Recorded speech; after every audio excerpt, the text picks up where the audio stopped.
Start it up, Jack.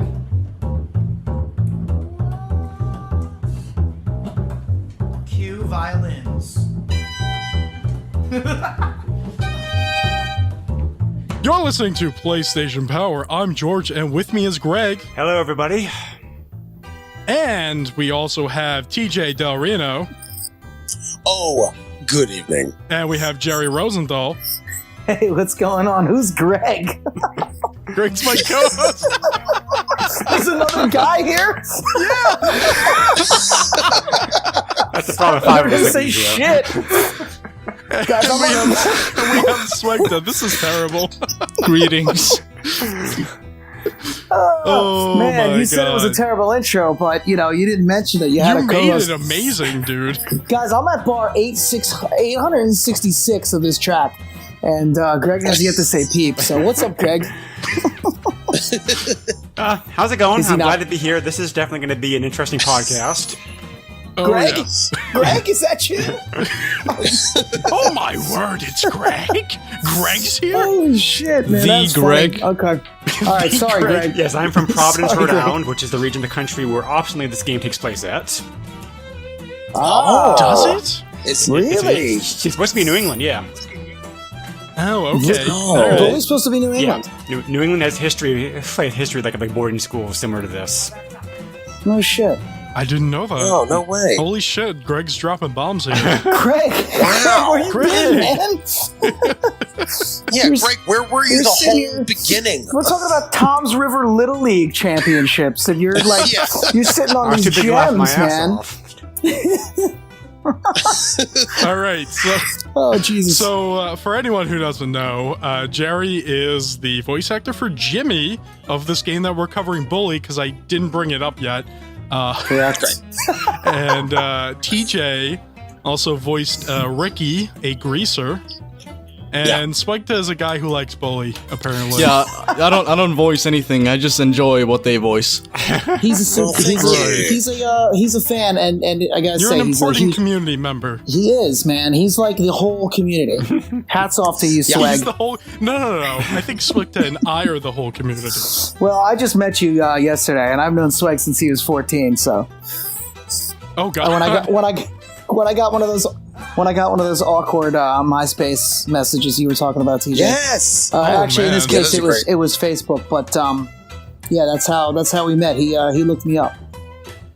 How old were you, Swag? yeah, How old were you, Swag, when that happened?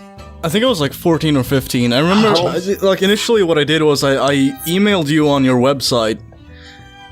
I had a website then. I think you did. I think you still do. Well, I definitely do now, but I can't remember. How old are you now? Now I'm 21. Okay, Oh, yeah, you're it the was probably youngest 7 here. years ago. Yeah. Because I remember it was right when I moved to Jersey City in 2010. I remember. Yes. I remember where I was when I got your email. I must have been like Aw. 15 or 16 at that point. The fateful day. Yeah. Yeah, I, Faithful day. I remember getting a Facebook message from you. Maybe I got an email. I don't know, but it was very well written, and I was like, this guy isn't just the normal.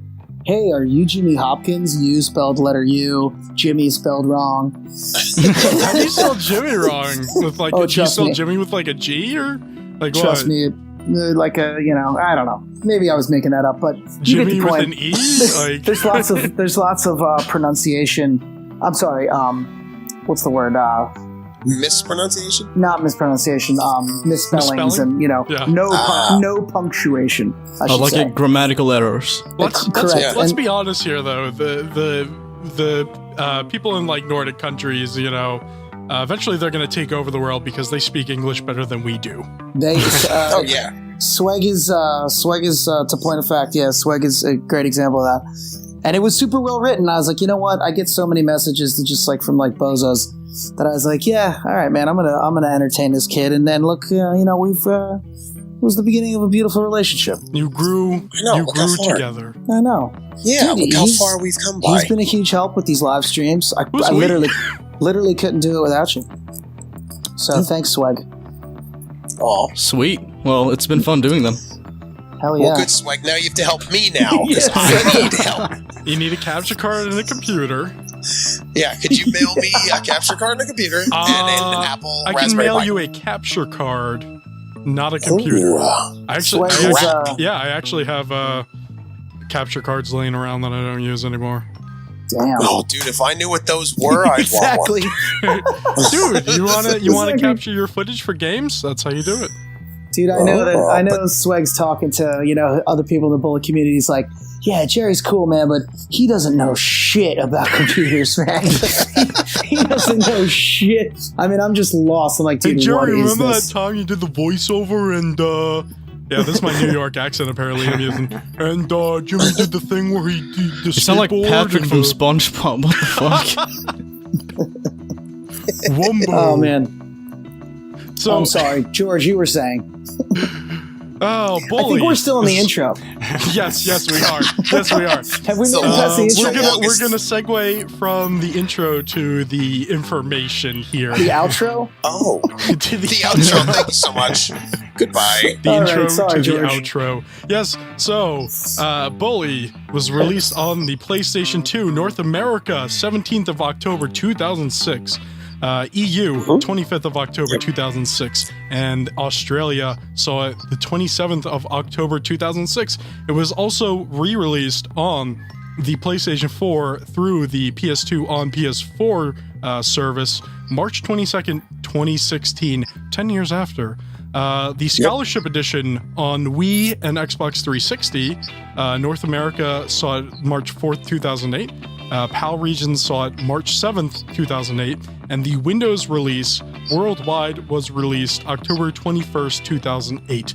The Anniversary Edition for Android and iOS released worldwide December 8th, 2016. And I had no So, idea there's so what's many really versions of this game interesting- out there. oh That my is god, more information that I've ever received about Bully. Ever. How well could this game like Yeah. 10 phones though? Like, I'm very skeptical. it plays well. I own it. Really? It plays well.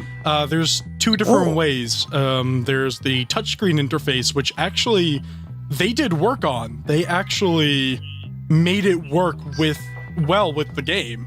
Because I played touchscreen controls and I also played with a controller. And honestly, I mean, I prefer the controller, but playing with the touchscreen controls is great. It's not one of those things where like all the fucking button prompts are everywhere. It's just like it's all contextual. So They don't like for all these versions. Like I remember when the Wii version came out, they had me come back in and actually do some of the motion capture, and there were like 3 additional scenes. But wait, like they had for to do all- motion capture? Yeah, that was fucking awesome, man. Really? Yeah, there's a picture on my if you go on Facebook, Jerry Rosenthal Music, go to photos. There's a picture of me, with all in the suit with all the balls. Right. But anyway, awesome. they had like, yeah, because I didn't do the original motion capture. Did you do the motion Right. capture for your character, TJ? Now, we had, when I did it, I don't know what they did, but I know when I came in, they had in the booth, it was me and the director was sitting across from me in the booth, and they had a camera on my face, and I was like, oh, this is weird. I never did a voiceover where what's the camera facing me for? And he's like, oh, they'll do it for like facial animations, but I didn't wear a suit, I didn't have the balls, I didn't have any of that stuff. But I thought You didn't have the balls? camera face. I had no balls. I was ballless. I was ballless. I got no balls. Do they make like, because I did 3 additional scenes for the Wii version, the Scholarship Edition, I think it was. But so all these other versions, are they just the same game? Like if you beat it once, you can basically beat it on your phone now. It's just a different interface. It's kind the of, same game, but there are differences. Scholarship Edition and Anniversary Edition have the extra classes, and they have extra missions too, I believe. Yeah, the game also allows you to have 2-player competitive multiplayer mode. Which I Okay. never touched, and I'm sure nobody plays anymore. Wait, what was that? 2-player competitive mode, like head to Yeah, head. Yes, there was like yeah. a local mini game mode you could play. You I know, thought like it was online too. Cool. maybe it's online on Anniversary Edition, but I know that it was local on Scholarship Edition. Okay. So then, TJ, I mean, somebody must have done the motion capture for your character, right? Yeah, it has to be, right? Yeah, I guess mean, the they- guy they that had one. Go ahead, sorry. Oh no, it's okay. No, maybe they just had the one. My character was such like a B or C level. They probably had one dude do all the in like a day or characters. whatever. Yeah. Oh, Yeah. maybe. Yeah, that's true. The guy that I wasn't originally. Actually, I wasn't originally cast. I think I might have told you this, Swag. Or maybe I don't know. I think I put it you actually brought this up in the Q&A video, and in the Q&A video. Okay. Yeah, and as soon as you did that, people freaked out. Oh, wow, they that it wasn't me? Yeah, they sent me like a million messages like, find out about this now. It's like, what am I gonna do? Just like call up Rockstar and get this information? What are you talking about? Wait, so do you know who the original? Yeah, No, voice actor was? that's the thing. Nobody. I do. No, oh, you do. Well, Oh, jeez. well, here's the thing. He was hired. I got hired, right? And I'm in the booth, like on my first day, and I'm watching like a, they had they had already done the motion capture, but it was kind of still very crude, but you could still see the character like going through and talking to whoever he was talking to. You know what I mean? So like reference for me, that was very helpful. But I could hear, so the motion capture actor who did, Jimmy, I could hear his voice, right? So, and it sounded super familiar. And I don't know, halfway through the session, I was just like, hey, by the way, like, who was the actor? His name was Dan, I forget his last name right now, but we were friends in acting school at BU in 1998. And I hadn't seen him since I left. I was only at BU for a short time, and I left, and I literally like never saw him again. Maybe like one time. And then I'm in the booth, and I'm like, dude, who is this? And they said the name, and I was like, you've got to be shitting me.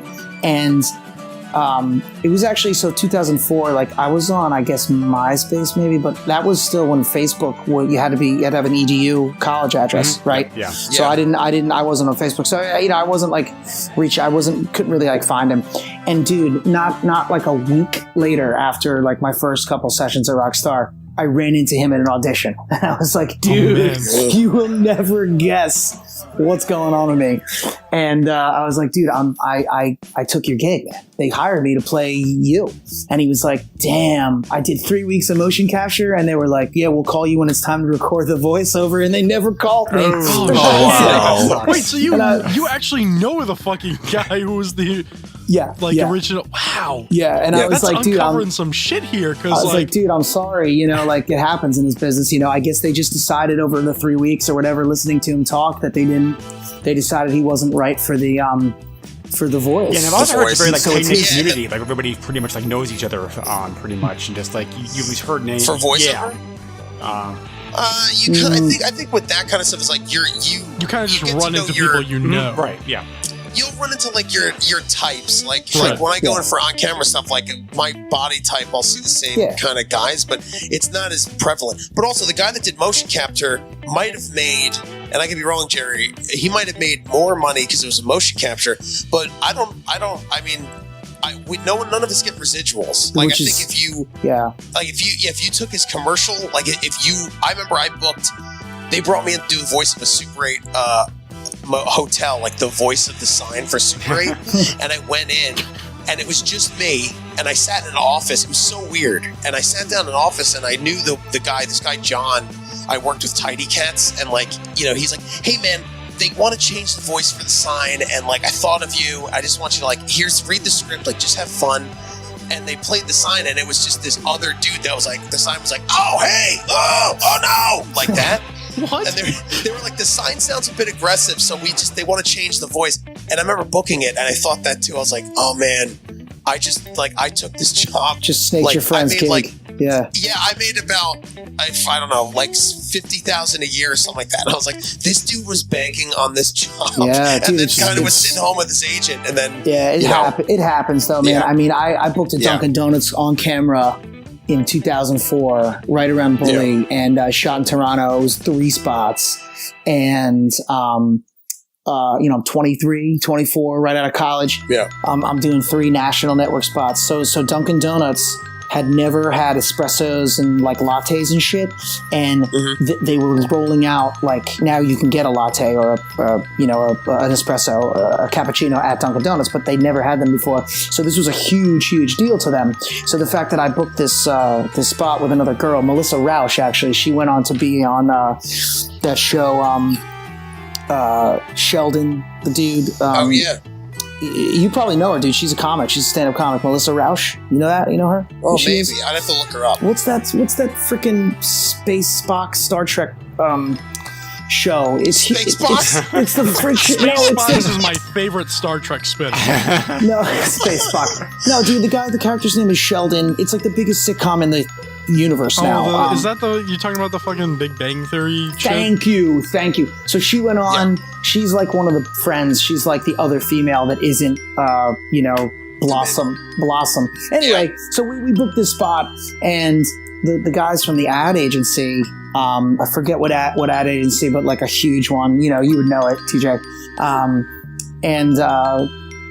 one point on set, I'm talking to one of them, and he's like, "Dude, these commercials are going to be huge. We have so many more spots planned with these two characters. You and your we were Dunkin' Donuts employees, right? We played employees. Yeah. And he's like, dude, these were his exact words. Speaking of Ben Curtis, the Dell Computer Kid, he goes, "You guys are going to be bigger than the Dell Computer Kid." And I knew Ben, and I knew just how huge those freaking commercials were, and I was just like, "Oh man, this is amazing." And then we finish the spots. I go home, and a couple weeks, months later, whatever, I haven't really heard anything. So I email the contact that I had at the same guy at the ad agency. He writes back. The new head of Dunkin' Donuts doesn't like him. They're only going to air his wild spots regionally. Boom, just like that. And then they made new commercials, and they were so stupid, man. These commercials were so funny. Matt Walsh, you know Matt Walsh, right, TJ? Oh yeah. So he was in one of them. He was in one of them. Yeah, UCB. He was in one of them, and they were just really funny, like different, cool spots. And the new owner. A new CEO doesn't like him. $1 million. What do they care? Out the, down the drain. So like, it happens in his business. You can't really count your chickens until you literally start counting chickens. So yeah. So you get that chicken check. you get that big ass chicken check, man. So it's crazy because like I believe people have been kind of like, who is this guy who originally did Jimmy's voice and everything? Because, like, I believe, isn't there, like, some shitty recording? Like, yeah, in the there files actually or something? is. In the game, you can actually, if you go down, like, through the dorm, the boys' dorm, if you go to, like, one of the neighboring dorm rooms, you can actually listen through the door, and you can hear, like, an ambiance thing, like, in the background. And if you listen closely, you can actually hear, Matt Bush and Peter Vack's voices, along with, I guess, this Dan guy. Oh, so you can actually hear like Jimmy. Yeah, you can hear like a rehearsal session with the original voice actor. So that they snuck that in there for like they basically fans took to figure it out. They took like a test recording and then just reused it by kind of scrambling the audio a bit and adding some filters to make it kind of blend in. Right. Sure. And just thinking that, like, yeah, this is Swag's got the deep, awesome. the deep knowledge. Yeah, right. Yeah. No, that's cool. That's cool that they put little things in the game like that for people to find. Yeah. And yeah. like we're just like uncovering this crazy bullshit because like people have been like, who is this guy? And then you're like, oh, it's this guy I know named Dan. Everyone's been wondering all this time, and like apparently you actually knew. I knew him. Yeah, it's Dan in my class at BU. Man, I could not believe it. And then I ran into him a week later after having not seen him in literally like 6 years. It's nuts. It's so weird. Yeah. Dude, I took your gig, man. Sorry. And I haven't seen him since. You guys want to know something interesting? We haven't even finished all the information I have to read. Oh God! Oh, wow. Oh my God! We're still in the intro. We are still in the intro. Oh, it's not the intro. It's the beginning of the podcast, sort of. Jesus. The intro. All right, hit it. Hit Yeah, it, George. Yeah, I'll go quick on this. This game was developed by Rockstar Vancouver for the PS2 version. Scholar Edition, oh my god, now I'm fucking up. Scholarship Edition was done by Mad Dog Software. The Wii port was done by Rockstar Toronto, and the Anniversary Edition was done by Warjump Studios. Of course, this game was published by Rockstar Games. Go! And I can also add like one more small Bully- bit Bully to podcast. that. The game was initially. Yeah. I remember playing this game first announced. They announced an Xbox version as well. Yes. Which never actually came out, unfortunately. But I would have because I preferred my Xbox over the PS2, to be honest. I just. Boo. I like the Xbox too. Don't worry. Well, yeah. I mean, I enjoyed both systems. I had them both, but I just thought the Xbox was a little bit more like superior as far as the hardware and whatnot. So I thought this game would have looked Yes, and it played was. better on the Xbox than the PS2. But I guess Rockstar decided not to split their resources. Probably because the PS2 was more popular. Yeah, probably. Yeah. Yeah. Yeah, that's That's the thing. actually the thing. They developed an Xbox version of the, like the original Canis Canimated Bully 2006 release. Right. And for unknown reasons, at least to the public, they canceled that and they only released it on the PS2. Wait, so are you saying they did work on the Xbox version? They did. I've actually I have that some not leaked out? contacts. Well, I have some contacts on various websites like Assembler Games. Websites where people auction and trade rare games and consoles. Right. And one guy I spoke to actually claims to have at one point had access to like a beta version of the Xbox version of that. So Yeah, could very well be real. if there's any, those prototypes do leak out occasionally. Yeah. yeah, I mean, like I own 3 now, so. Yeah. But but yeah, I mean, like if there's any Of course you do. credibility to that, then there might still be some versions of that floating around on the internet. Oh, that would be wonderful to find that stuff. Maybe there's one that's stuck inside of a Raspberry Pi. A la mode. Hidden. That's me. I'm actually stuck inside that Raspberry Pi. I feel like this I feel podcast like I is am. stuck inside a Raspberry Pi. We keep just revisiting that. It's a joke yeah. it's a joke that it's not even part of the podcast. Nope. Raspberry Pi. Nope. Yep. Raspberry Pi. Oh, yeah, that's right. This is going to start off. Now we have to explain what the Raspberry Pi is. It's just Again. because of a show I do in Queens called Retro Bits, which is a show I'll plug at the end. I I totally- need to totally- find a way to get out there. I totally It's fun. forgot You that. can take a train. You're not wrong. You're not wrong. But you know how We're gonna see Jerry? the train is fucking was- garbage over here. Anyway, go on. Yeah. I was just gonna say. I forgot that the whole Raspberry Pi bit was like links back to your actual show. That's why we Yep. started talking about it. Oh, no. Yep. You're going to have to release this whole thing. Oh Oh man. god. All 5 hours of it. Does anyone have? Yep. Yeah. Does anyone have anything to do in the next 4 hours? Because Nah. Yeah, right. I actually Yeah, gotta. okay. I gotta take a leak. Sweet. Just bring the thing in. I could go get one of my nephew's diapers. Oh man. She's a diaper, bro. All right, George. What's up? What's next, man? So Yeah. what's up is I think we talked about the overview of the game. Okay. We all right. got Jimmy Hopkins, voiced by Okay. Mr. Jerry Rosenthal here. That's me.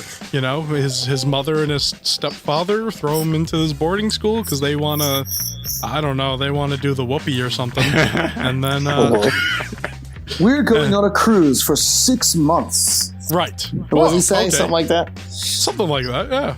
So here I am, surrounded by pedophiles, junkies. What does he say? Something like, oh, Something like that. yeah.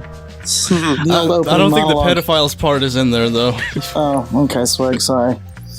At least I would hope not. Yeah, was like so 14 Jimmy years ago. Hopkins is thrown to this shitty boarding school, Yep. Bulworth Academy, and he's trying to survive. That's honestly basically it, because then all this shit happens. Shit hits the fan basically almost instantly when he becomes quote unquote friends with the psychopath Gary. you know, and then Right. once you hit the end of chapter 1 or whatever, you know, that's you know, it's basically a revenge story for the most part. I didn't Seriously. get past, the first couple missions. So how far did I get, Swag? Do you remember? You got didn't about even finish halfway chapter through 1, right? chapter 1, yeah. Yeah. All I remember is like saving it. It's like you have completed 3% of the game. Oh, by the way, Right, that percentage counter is not. It doesn't refer to like the missions. It refers to like the whole Everything. game. You know, collectibles, Yes. Yeah. everything like Yeah. that. So it's not like 3% of the story, it's 3% of like the game and the side stuff. Yeah. Wait, I And don't. some of that side stuff I is don't. total bullshit. I don't follow. The Okay, so story- the game has a progress- the game has a completion percentage thing that shows when you save and load.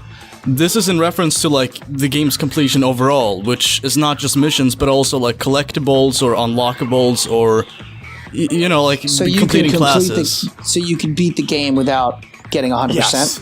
Yeah, yeah. That's what you're If saying. you I bet really most wanted to, people you could will only complete do the the game. missions. Like 100% less. Wait, what? If you really wanted to, you could only do the missions and not do anything else, and you would still Right. beat it. Right. You know Gotcha, how so annoying you- that would be not to go to class though? You just like I'm trying to do a mission and this fucking cop is fucking following me. No thanks. I'd rather go to class and get all that shit done.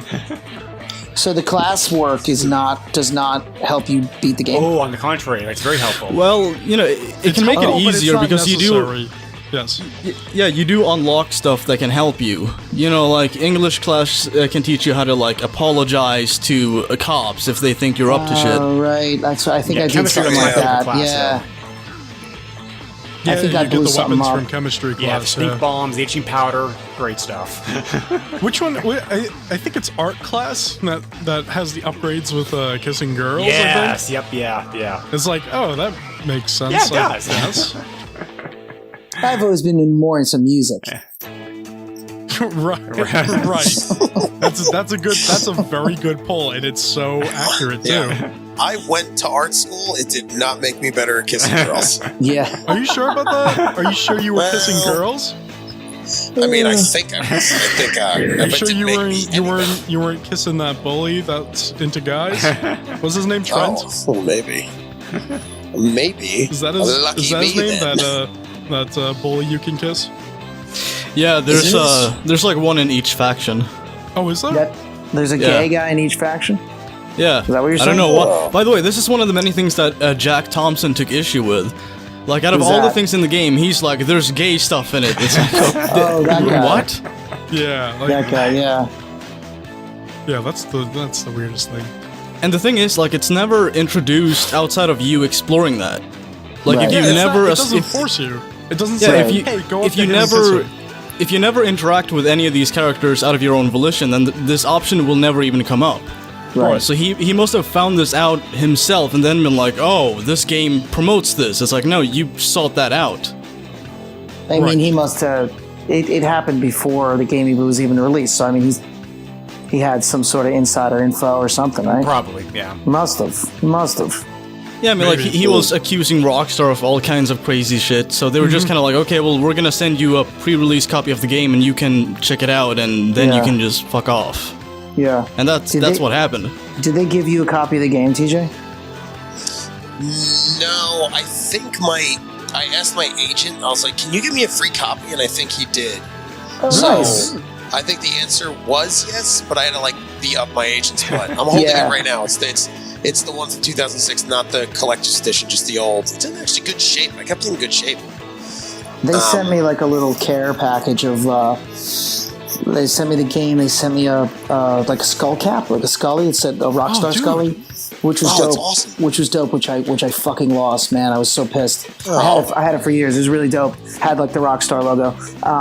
And then they sent me like, which I thought was kind of weird. They sent me like 50 bully stickers. Like I'm like a a really? high school girl, and I'm just like sticking stickers all over Yeah. my Trapper Keeper or something. Like I was All just like, over your what locker. the fuck am I gonna do with all these stickers? And I put a few on like guitar cases, but like other than that, like I probably still have them. But they never, they were like, yeah, we'll give you a free copy, and I was like, well, I don't have anywhere to play it. Hint, hint.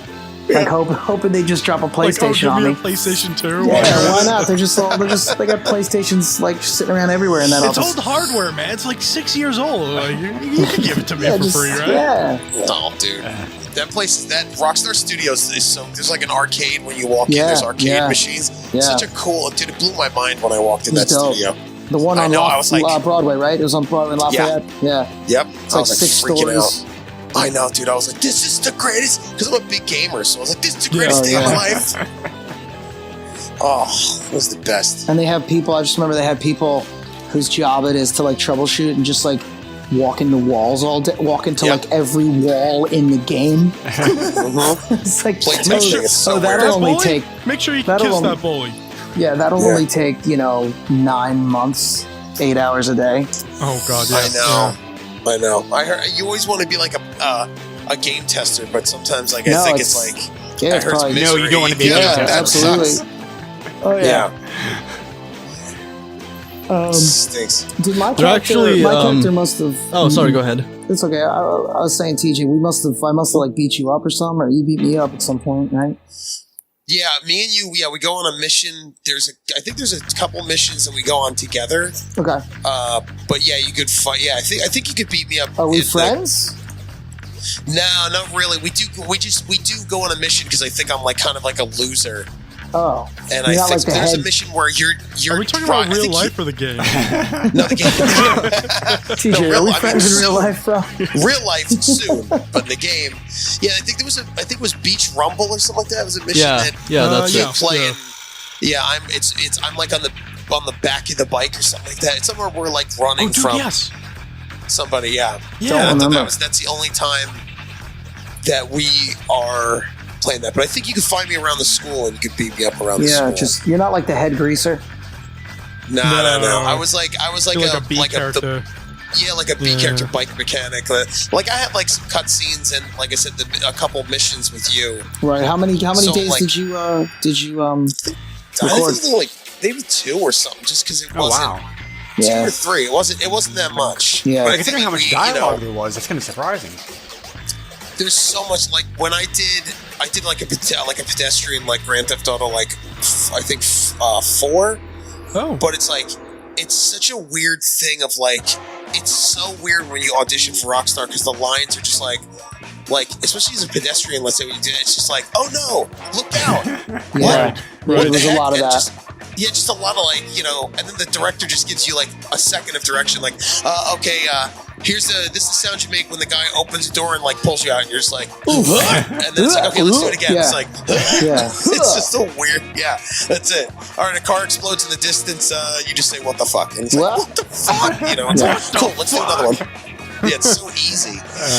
And then I just did like a couple Ballad of Gay Tony. I did a character and I did a couple like radio spots in there, something like That's that. awesome. But that's about it. Yeah, that's it. I haven't done. My friends have done Red Dead, but I haven't done it. Oh. And I didn't do the sequel that's coming out, and then that was right. Bully was like the biggest thing, and then it's some like a pedestrian, and then something else, and then DLC, and then that was it. It was like, well, okay. Well, I think haven't done in the- anything since. In the Yeah, Q&A it's video so we did, you mentioned that Rockstar is really good at like bringing back voice actors from other, older games. I mentioned And- I was a liar. No, I'm just kidding. Oh, TJ. Because like I actually, after that video, I played some GTA 4, and I heard like a voice on the radio, and it was not you, but it was like another person who voiced in Bully. Yeah. And I was like, is this Wade from fucking Bully? And I had to look it up, and I was like, oh, holy shit, there's a bunch of voice actors from GTA who were in Bully who were also in GTA 4. Yeah. Right. So it seems Yeah, it seems like Rockstar is really keen on bringing back like people that have provided voice acting in the past. Yeah, some studios are very Not good about me. that. Like Valve was also very good about Yeah. that. It's funny because THQ actually kind of did the same thing with the Saints Row series. Oh where yeah. Yep. They had somebody voice over like pedestrians, and then I think it was like someone from like the enemy gang in the first game, and then in the second game they used the same voice actor for Pierce Washington, and then like so on and so forth. Obviously they're gonna get the same voice actor for the character, but like it's just really interesting how they carry over you know, these voice actors, and it's like, you know, consistency. So Wish they'd call me. Yeah, I mean that was the only thing. Oh no, Jerry, no. When are they gonna make this? When are they gonna make this goddamn sequel to Bully so I can tell me so about I can it. get I get know. paid? Rumors, there was speculation.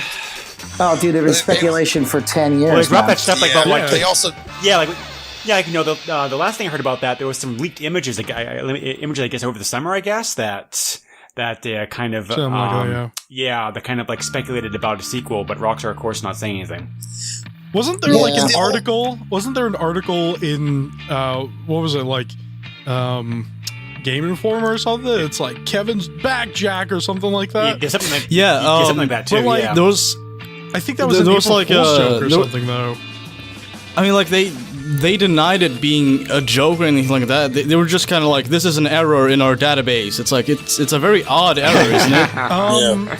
Actually, if Yeah. you listen to, I forget what year it is, but if you listen to the Giant Bombcast, they do E3 shows, and I think the person who was like behind that shit, I think that was one of the people like sitting on the couch talking, and they were talking about this specific scenario and how it was like complete bullshit, but for some reason it got out, or so I almost completely forget what the deal is with that, but I apparently it's just really don't fake. know. The whole thing is like I'd love them to make a second one. I just don't know what they could like. I don't know what they could do. This game was 10 years ago. A lot of people are saying like Jimmy in college. College would Yeah, make he goes sense. to college. Yeah. He fights Well, I guess, fights frat kids or something. You Yeah, know, I guess you're right. Yeah, there's that's true. there's plenty of factions in college that Oh he boy, can yes there Yeah. are. that he can Yeah. fight. You know. Yeah, that makes sense. And you know, he would have to be older, so I mean, I assume my voice got a little deeper. Probably not, actually, but I mean, you know, still fit.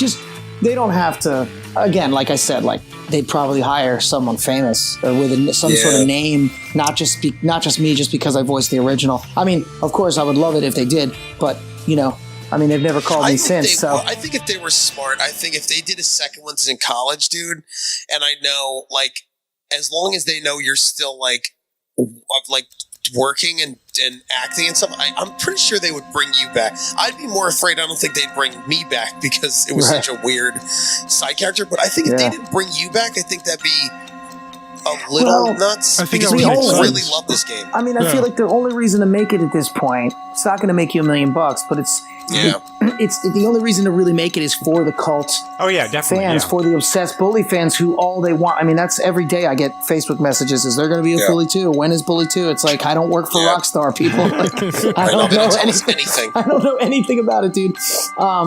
You know, so if you were gonna make it for the hardcore fans, like, yeah, it would make sense to bring me back because, you know, I'm part of the fandom. Right. Yeah, You that's know, what I mean. nobody's been calling me. In fact, I got nominated for a Spike TV video game award in like 2006. Ooh. Oh, really? From Yeah, I this- saw that. Yeah, dude. And dude, I think you knew this, Swector, right? I think I told you. Yeah, yeah, you did. Yeah, so I couldn't even get I get a call from some random dude. He's like, "Hey, I work for, you know, some agency. You got nominated for a Spike TV video, a voiceover award, you know, for the game." So the categories, there's 5 nominees. It's me, Johnny Depp for Pirates of the Caribbean, Patrick Stewart for Star Trek, Seth Green for, I guess there's a Family Guy video game, and do you remember who the other one was, Swag? It was some other huge famous name. Kiefer Sutherland for 24. There's a 24. Oh my Kiefer- god! and me. And this guy calls me up and he's like, "Hey man, yeah, you've been nominated for this award and like you're a hard guy to track down. Like we couldn't get information on you." And I'm like, "What the fuck? I'm represented by Abrams Artists. You couldn't find my what? Yeah, Like what are you couldn't talking about? Google my Nobody at Rockstar could get you my contact info." He's like, "So anyway, you've been nominated for this award. I just want to make sure there's all your contact info, and you'll be hearing from the people at Spike." Never heard a thing. My agent didn't know anything about it. Never heard a thing. And I remember watching. I saw like the previews or I guess I saw online or whatever, like red carpet, like there's Seth Green, there's Johnny, like people showed up for this thing. It was hosted by Samuel L. Jackson. Like you can't even get me. I mean, I would even just get me to the show I would pay. I would. It was in LA. Like I would have just bought my own flight out there and just like stayed with friends and hung out at the award show. But it was definitely like it was a popularity contest. You had to vote. People voted. You know. No. So it was just like obviously like I think Patrick Stewart won or Johnny Depp. Like obviously I have no clout. I voted. I told my friends to vote, and that was that. And of course I didn't. Hey, at least you got votes, Yeah, man. yeah. Yeah, true. I got some votes. I guess I got some votes. Plus, the But game anyway. did get like two awards, so like it did get like some recognition. Best voices: Patrick Stewart, Yeah, Kiefer Sutherland, Jerry It's just such a Rosenthal. it's just such a thrill. It's just such an honor to be nominated with these fellow nominees. I'm Don't you so find? honored. Isn't it kind of like? Don't you think like this is actually crazy that like you were piled up with those guys like Patrick Stewart and Yeah, it's cool. you know it's like that's It's cool. I fucking just awesome. too bad it was bullshit, and they couldn't even let me into the award show. Yeah, Couldn't true. give me a ticket. Jesus. I was gonna say you're kind of dating this now because like there is no Spike TV anymore. Oh, I know. really? Yeah. Yeah, it's Paramount Network or whatever. So Oh, I got rid of cable, so good, man. Yeah, Good. Yeah. I think a Spike TV. I think it's a hard. I don't think they'll ever have a channel like that again because it's just too like how things are with everything. It's just too like aggressive. They're like, yeah. we don't need a man's channel anymore. It's Yeah, like, Yeah, I that's agree with probably- that. you I used to watch probably- Spike all the you're time probably too. yeah, me too. It's like, Yeah, but Guys, Spike, I, like cool. Spike also started getting kind of shitty. They did Like, toward the end. of course Yeah. they did. Yeah, but guys, I mean, I'm gonna like, step out and use the bathroom. Okay. Sure Go for thing, it. man. I'll be sure back. thing. Right All back. right. See you, Jimmy. So like it's. Hey not guys, to- now that not he's to- gone, I was the one that called him. Don't tell anyone. Oh shit! I called from Spike. I was the Spike guy. Oh, you're Spike guy. Yeah, don't tell him. Dude. Shut up. Don't tell him. Shut up. Shut up. Don't tell him. Go on. I don't even know what I was gonna say. When we were talking Oh, Spike about TV. when we were talking about your character, Ricky, I wanted to bring up that I think my favorite line from him is, "Well, your place in life is in my toilet. You trust fund turd." Fun turd. Yeah, Oh, you yeah, remember that? Okay. yeah, yeah. That's a great. It's such a great line. It is. It really is. Such a weird. I remember when I auditioned for it. I like went. If they called it a different name, and I was just like, "Oh, you're doing like a New York accent," and I was like, "Okay," and I was like facing. They were looking at my back as I was facing like this little booth in a room. It was just so weird. And they were like, this game's for Rockstar, but you can't say anything. And I started laughing. I was like, oh my God. But they told me after I auditioned, so I didn't feel like stressed afterwards. I was just excited. I was like, Right. this is going to be great.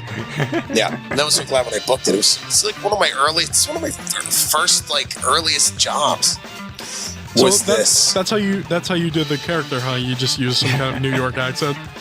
Yeah, I just kind of like I grew up in Jersey, but I was like Right. going to school in Brooklyn, and I had friends that were Brooklyn, so I just kind of like pushed up a little bit of like Travolta-ish, you know, Right. Well, I don't think that. stuff, you know, to have that. Yeah, actually, I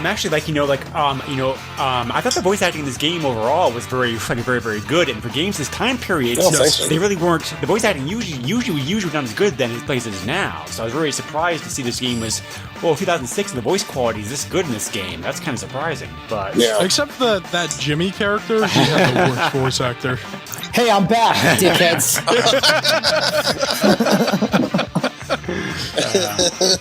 Fucking assholes.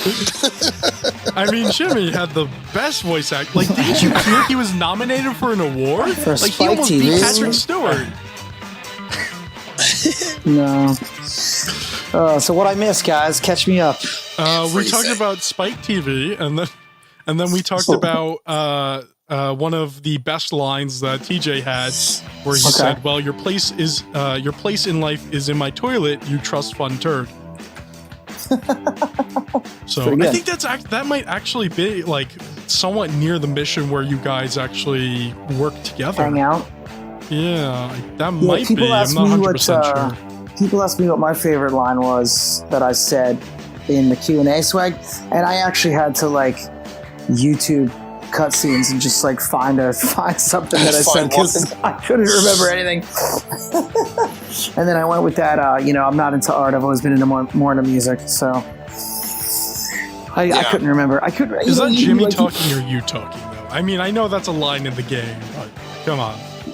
It's it's both for sure. Oh yeah, yeah. TJ, you said like you're a big gamer. You walked into Rockstar like mind blown. Like I was just so far from that scene. I never played video games. By that point, I was out of college. I mean, I think the most I ever did was my buddies had Mario. We played a lot of Mario Kart. Of course, I was terrible. On the, what was that, Nintendo 64? On Nintendo 64. Numerous systems, yeah. Yeah. So I think I played the Nintendo 64 in college. But anyway, so like I walked in, I was just like, this was just another gig. It was a really good paying gig, and that's really all. I didn't really like pay close attention to like anything else, to be quite honest. But well, for better or worse. I mean, I don't know.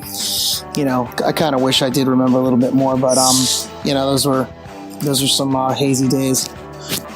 Yeah, for sure. Long ago. Yeah, and it was a lot of money too for me, for a kid like that age. So I definitely had a good time. And of course, the first thing you ask your agent is, "Do we get residuals?" They're like, "No." Exactly. And they said no. They said no, but she was like, "I got you a good rate up front, day rate." So isn't it crazy though? Because like, how many times this game has come out, and no, we'd be raking it in. Yeah. Yeah. Like, seriously, man. Yeah. It's such a weird. It's like now. I know nowadays SAG-AFTRA has been trying to like. There's some kind of deal for us now that if a for game video games? sells, it's like if a game sells over over 1 million copies or something like that, that the actors start making like a certain percentage on it, or like another. Like you get, if it sells like 1 million copies or something like that, then you start getting like a little bit of residuals on it. Right. But again, it's so like in the 80s, SAG kind of dropped the ball with cable and of course. and play channels like Nickelodeon and HBO, like MTV. they were paying MTV. I mean, how much?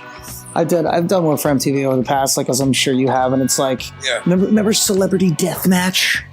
Remember that show? Oh, did you ever voice any? Did you ever voice? No. Did you ever do any voices? Nah, I never did it. One of my buddies used to write on it. Wait, did you just say you did? Yeah, I did. Like, dude. I did some of the NSYNC members when it was like NSYNC versus the Backstreet Boys. I think you also did Macaulay Culkin, right? Who? Macaulay Culkin. I did, yes. I did Macaulay. Dude, I did awesome. Ricky Schroeder. Oh. That actor, Ricky Schroeder. Anyway, dude, you'd walk out of there with like $125. No residuals. Yep. It's like, this is bullshit. But because SAG, I guess, missed the cable boat, and I kind of feel like, I remember thinking at the time, well, at some point, if video games blow up, like, of course they will, the union's gonna figure out a way to, maybe if Bully gets made today, maybe I do make some residuals, like you said, I mean, they're trying to figure something out. Yeah, they dropped the whole thing. They dropped the ball on that. They dropped the ball on Netflix and Hulu and Amazon. They were like, no one's watching TV on the internet. And then it's like, they're so dumb. 2050. I swear. And everybody's going to use Blackberries. And yeah, they're so dumb. God. And then video games are like children's games? Who cares? It's okay, way to go, guys. Yeah. Yeah, it's so annoying. It's a bummer. That's why It it's is. like, it's cool to be, but it's just like, I don't know. It's something like I do a ton of like commercial work for like voiceover for like, but it's like, it never gets me, when I would do a voiceover for McDonald's, it's not like people hear it and I got booked because they're like, they heard you on a McDonald's ad or they saw you. It's like, it doesn't. No, but you're getting never works that residuals. way. I mean, you get residuals for radio. You get residuals for radio and for TV Which is good, voiceovers. yeah, still. You get good residuals for TV voiceovers and for radio spots. So it's like, why are video games any different? I mean, it's my voice. So I think these video games, it's such a risk of like, there's so many more people working on it. There's so like the thing that companies don't understand for gaming is like, no one, like Mickey Rourke did a Bethesda video game. I forgot what the game was called, but Mickey Rourke was the main voice actor and the motion capture in it. Mm-hmm. And the game was terrible. It wasn't a good game. It wasn't fun. And it wasn't done well. I know what game you're talking about. Yeah. It's like gamers don't care as long as the voiceover is good, we don't care if it's Patrick Stewart. Like, we're not stupid. If the game is not Right. fun, no Nobody's one gonna cares play if it. Patrick. Yeah, Patrick. Yeah. Oh, dude, did you hear about Patrick Stewart? He's the voice of the new Castlevania game, and you're like, well, what's the gameplay like? It doesn't matter the gameplay. Patrick Stewart Yeah. is doing the voice. It's like no one cares. And I'll still Give me suck a- at it. Yeah, you'll still be terrible. Jerry's doing slow runs. Dude, that's great. That's a thing, man. I gotta do it. Dude, you gotta watch this stream because I am the slowest of the slow, man. It's bad. Yeah. He didn't even know how to Sad. pause the game. I didn't know how to pause it. Oh, that's my favorite thing. And dude, remember Swag when I was like, oh man, what is it if like you don't pause it quick enough? If he just stands around, like people are like, what is Oh, it he'll like fall if asleep. Yeah, he falls Yeah, asleep and at people are night, like, yeah. pause the game. People are like, every comment is just like pause. I actually had people message me like on Skype, like tell him to pause the fucking game already.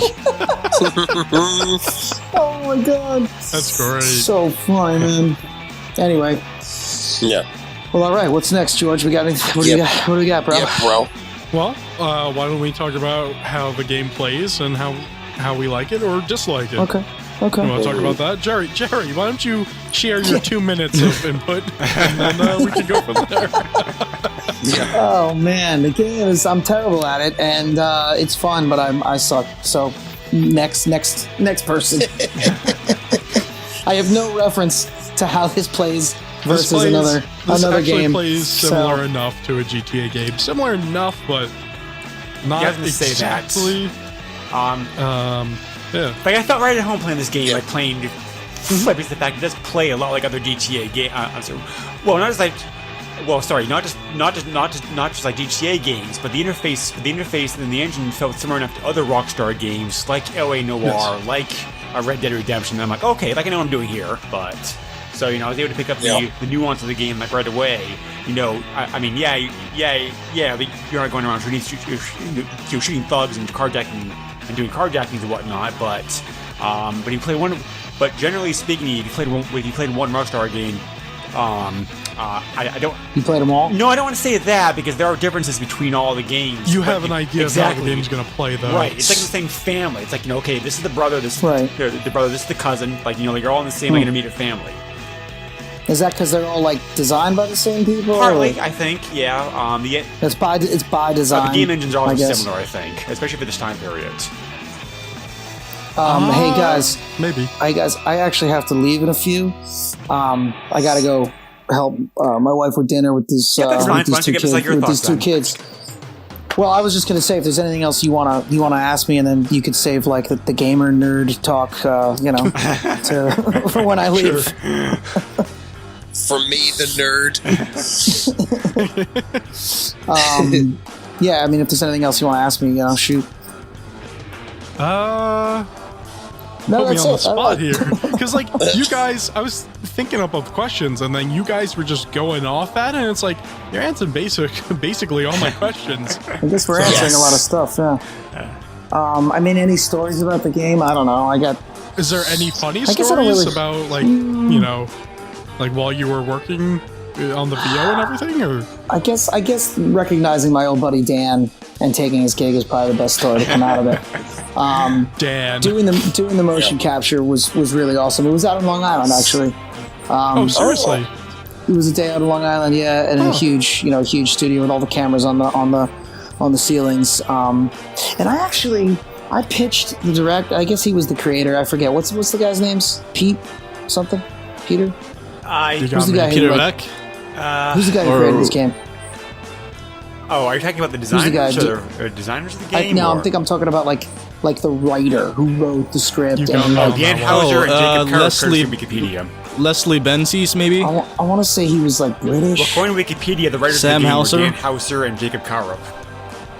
All right, so I think it was Dan, and he was directing these cutscenes, and I was like, I had this idea. I was like, why don't you combine like Bully and why wouldn't you combine Bully and like Guitar Hero was huge, right? So like, what if you combine Bully and Guitar Hero? So you made a game like Bully, but you made it more about music and like the missions. You had to like play guitar and like I don't know. I was just like riffing, like maybe you're competing with other bands, and like you have to put up, one of the missions is like put up flyers around town and like beat up club I can owners. see Yeah, it. I don't know, dude. It'd be like, and then at the end of every mission, you have to play a show, and then you get your guitar out, you do that, and it's like a bully Guitar Hero. Does that make any sense? Yeah, like, it does. Yeah. Yeah, I could see it like an open world game where you're this guy and you have an up and coming band, and you're working your ass off to do You this, have this, to and rehearse. this. You have to like book Right. gigs. You have to like all But then the on little, top of that, you're also beating the shit out of people with your yes, guitar. exactly. Yeah. Exactly. Yeah. So Yes. like all the little in-game missions, like the one where he's playing xylophone, Jimmy, and at the music thing, and like isn't there like a chemistry thing Yeah. where Yes. like you have to like so things like that. So but you would just apply it all to music for the most part. Whether it's like putting together a band or rehearsing, I don't know, man. I'm not a game designer, but I feel like it would be a good idea because Bully was big and Guitar Hero is so big. Right. And I think I'm having this like great idea, and he looks at me and he's like, "Who would play that?" It's like, yeah, that was it. I thought he was gonna be like, "Oh, that's interesting. Yeah, whatever." He was just like, "Who would play that?" And I was like, "Oh, okay." Well, I would. Fuck you. I would. Yeah, And then, seriously. wasn't there a game called? I know there was Rock Band, but wasn't there something that like was developed like kind of what I'm talking about, when you could actually play? Yes. the characters. Yeah, there was a game similar to that. I can't think of the name of it right now either myself. It was terrible, but it did. I can't think of a game like that. Oh, well, maybe he stole my idea and just turned it into if I can shit. think the name of the game, George, that's what I meant. But Or maybe it's just not that good an idea. okay, so I have one Being question. like, fuck you, man. Yeah, like George said, I think you answered most of the questions I had, but I just had like one question. Great. Has anybody, like, do you know? Has anybody told you that you've gotten work directly because of your work, like in this game?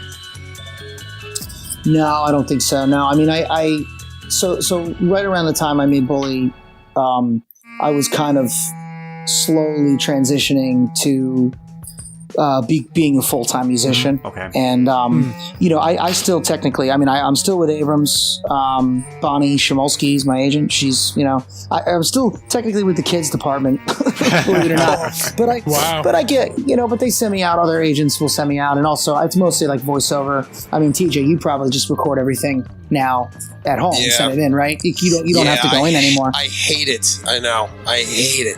Because I rather like go going. in? Yeah, I want to be directed. I never met the client. Like, I don't you're know right. what the client wants. It's like then Yeah. you're self-directing yourself, and Yeah, Yeah. it is weird. Yeah, no, I agree. I don't like it either. Also, I have I shitty hate it. setups to record, but yeah, like I record on like my Snowball on my computer because like I don't want to do the setup I have when I record my podcast that I do at home. It's just it's too much of a pain to like do for like a 2-minute audition that I'm doing. Yeah. Right. right. But it's like, like in the middle, like recording, your phone rings and you go, great. You gotta like re-record, Yeah. someone knocks on the door, the neighbors are loud, it's the horns outside. Hey, stop It's fucking like- over there. Yeah, people are having intercourse downstairs. It's just so Yeah. annoying. Yeah. So it's like I hate it. I like being directed. I like to go into a booth. Then you meet the cast. Then you Right. see the casting director again. Then like the next day she or he might have a project that like because you Right. came in yesterday, she's Right. like, I never thought of having Jerry to do this Dunkin' Donuts Right. one. It's like then you go Right. in. It's like now I record from home and then just hope that whoever books it, whoever is booking it's like, oh that ghost voice, that's good. And then I mean, you actually have to actually like almost by luck, really. I mean, there's a million different It's ways crazy. to read copy. You almost Yeah. just have to just get lucky and be exactly what they want.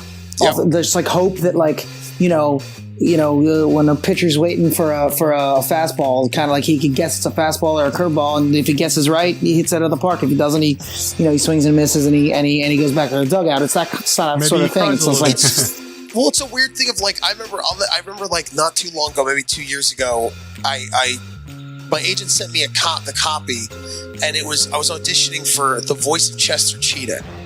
Oh, It was nice. well, there was number one in my head. I emailed my agent. I'm like, hey, and I try not to be like a dick, but it's hard because I'm so like doing it for like 13 years and being successful at it. Now watching like it's for me, it's very tough to work. It's just I barely it's everything's MP3s and just the business has changed so weird. Yeah. But I kind of was like, is there a reason that if this is the voice of Chester Cheetah, I was like, they don't think that they should book a casting director in an office for something this important? Yeah, it's crazy. And then I also wrote, and I was like, and also, what do they want? There was no direction for the voice. I'm like, so what do they like? Chester Cheetah's voice that was running was like, oh, hello, I'm Chester Cheetah. It was like a British. So I'm like, do they want that a British impression? Yeah, do they want that? They Do might they as well want just get something- Patrick Stewart. I wish. I mean, or they could just ask Spike TV to call Kiefer Sutherland to get Kiefer down there. I heard that Jerry it's like, Rosenthal guy is looking for work. Yeah, it's just like I thought that was psychotic. I'm like, this is a huge campaign. I got to record this from home. I'm like, shitty Also, snowball. I like hanging out with like other actors in the room, man. You know? Yeah, you don't see anyone. I mean, I just don't go out as much as it was before, and it's something that I really miss doing. It was super. Yeah. You get to like meet people and hang out. Yeah, it was cool and it was great. Yeah. Joke around. It just felt good. Huh. Being directed just felt good. Like do it like this. You're like great. Yeah. No, you're absolutely right. I'm absolutely right. I was Yeah. aware part of the reason for So that is sad. because of the fact that indie games are using a ton of voice acting, but because there are people scattered all over the world, they have to have people like record auditions from home. But I never realized they actually went beyond the game market these days. That's pretty crazy.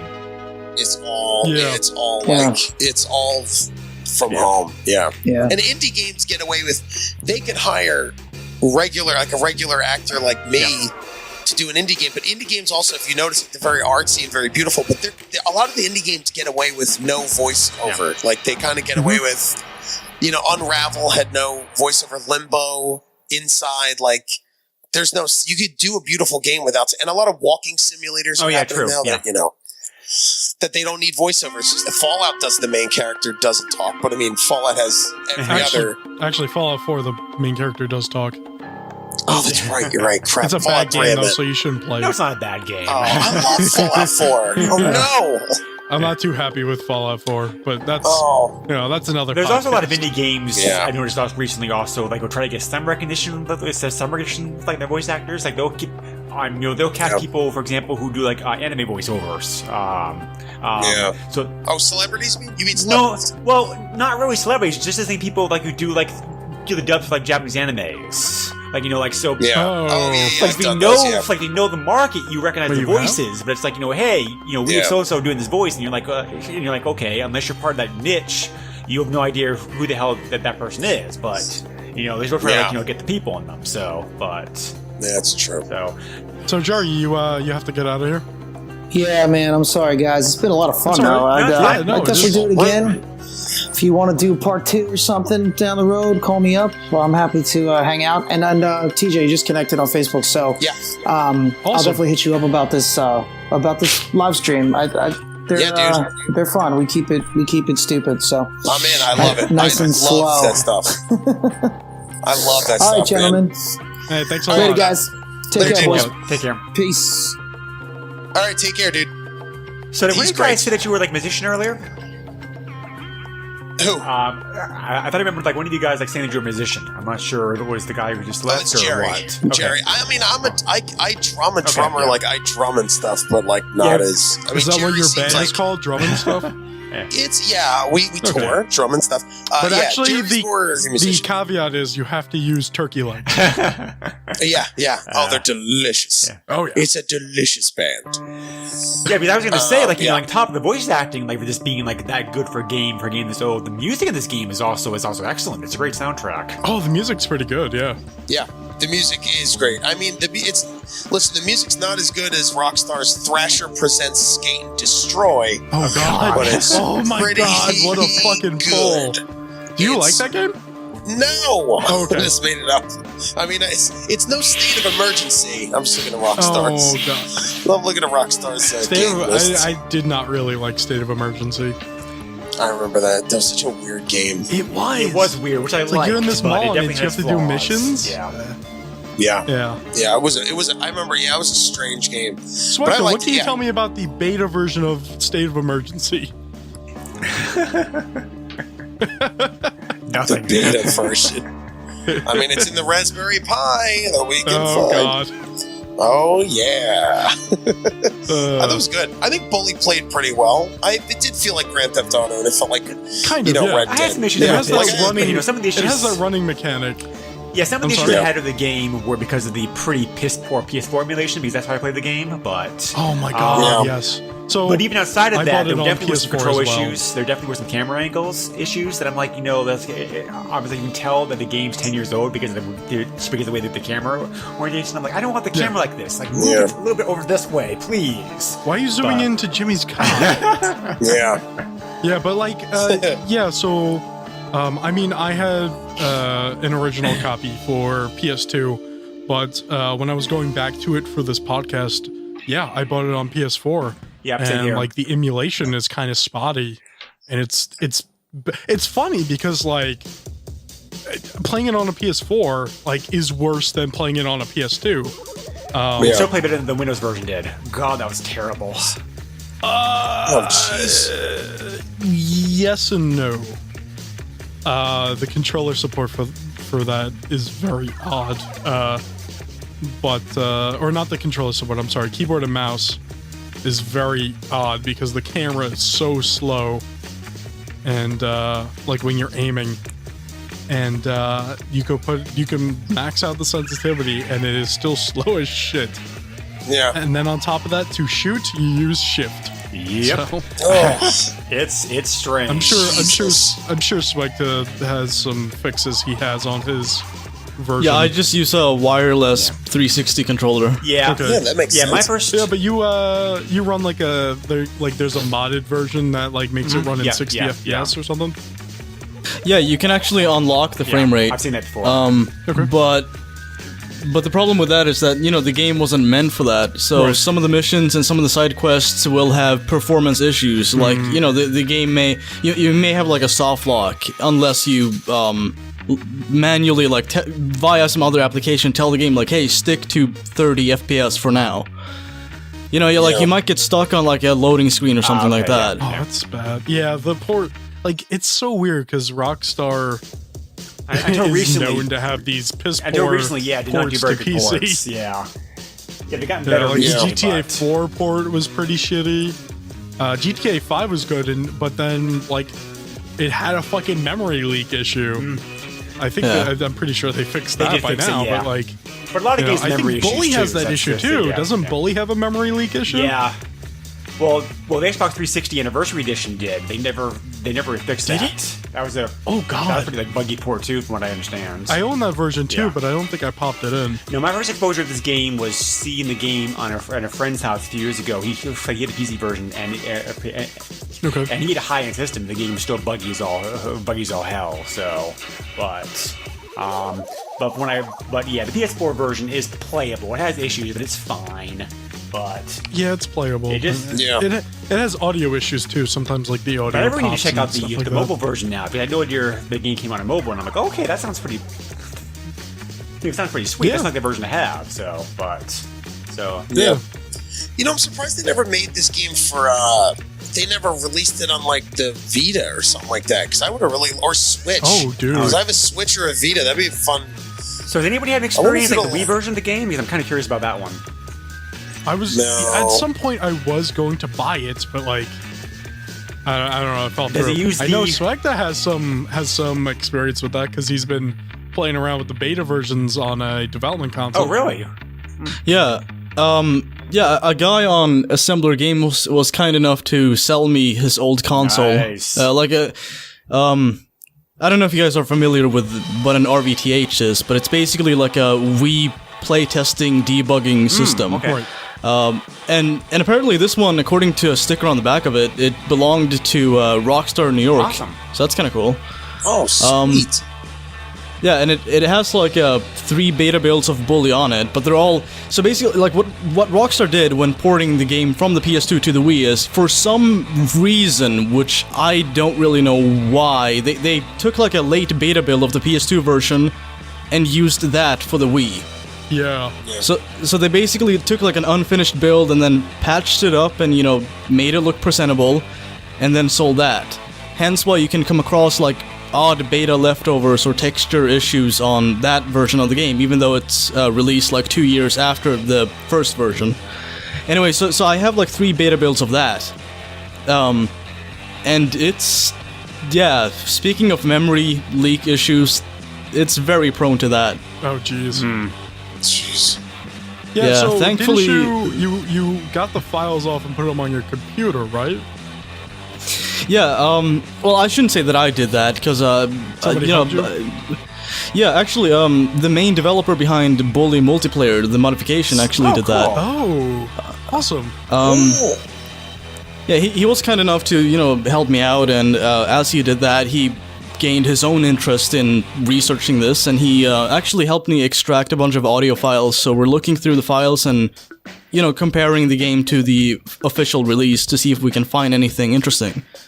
And thus far, we've found a lot of things, a lot of small things. For one, I actually put this up last night on my channel. It's an unreleased soundtrack from the game. I listened to that last night, yes. Yeah, like no one knew really? this existed. And by the way, I spoke to Sean Lee on Facebook like months ago, and I was like, "Is there any song that did not make it, or like any small beat or something?" And he's like, "No, everything made it." And then I find this, and I'm like, "You mother!" It's kind of like asking Jerry if there's he probably just unused forgot. voiceovers, though, you know? Like, it's yeah, of kinda course. difficult, yeah. But like, when I found this, I was like, "The fuck is this?"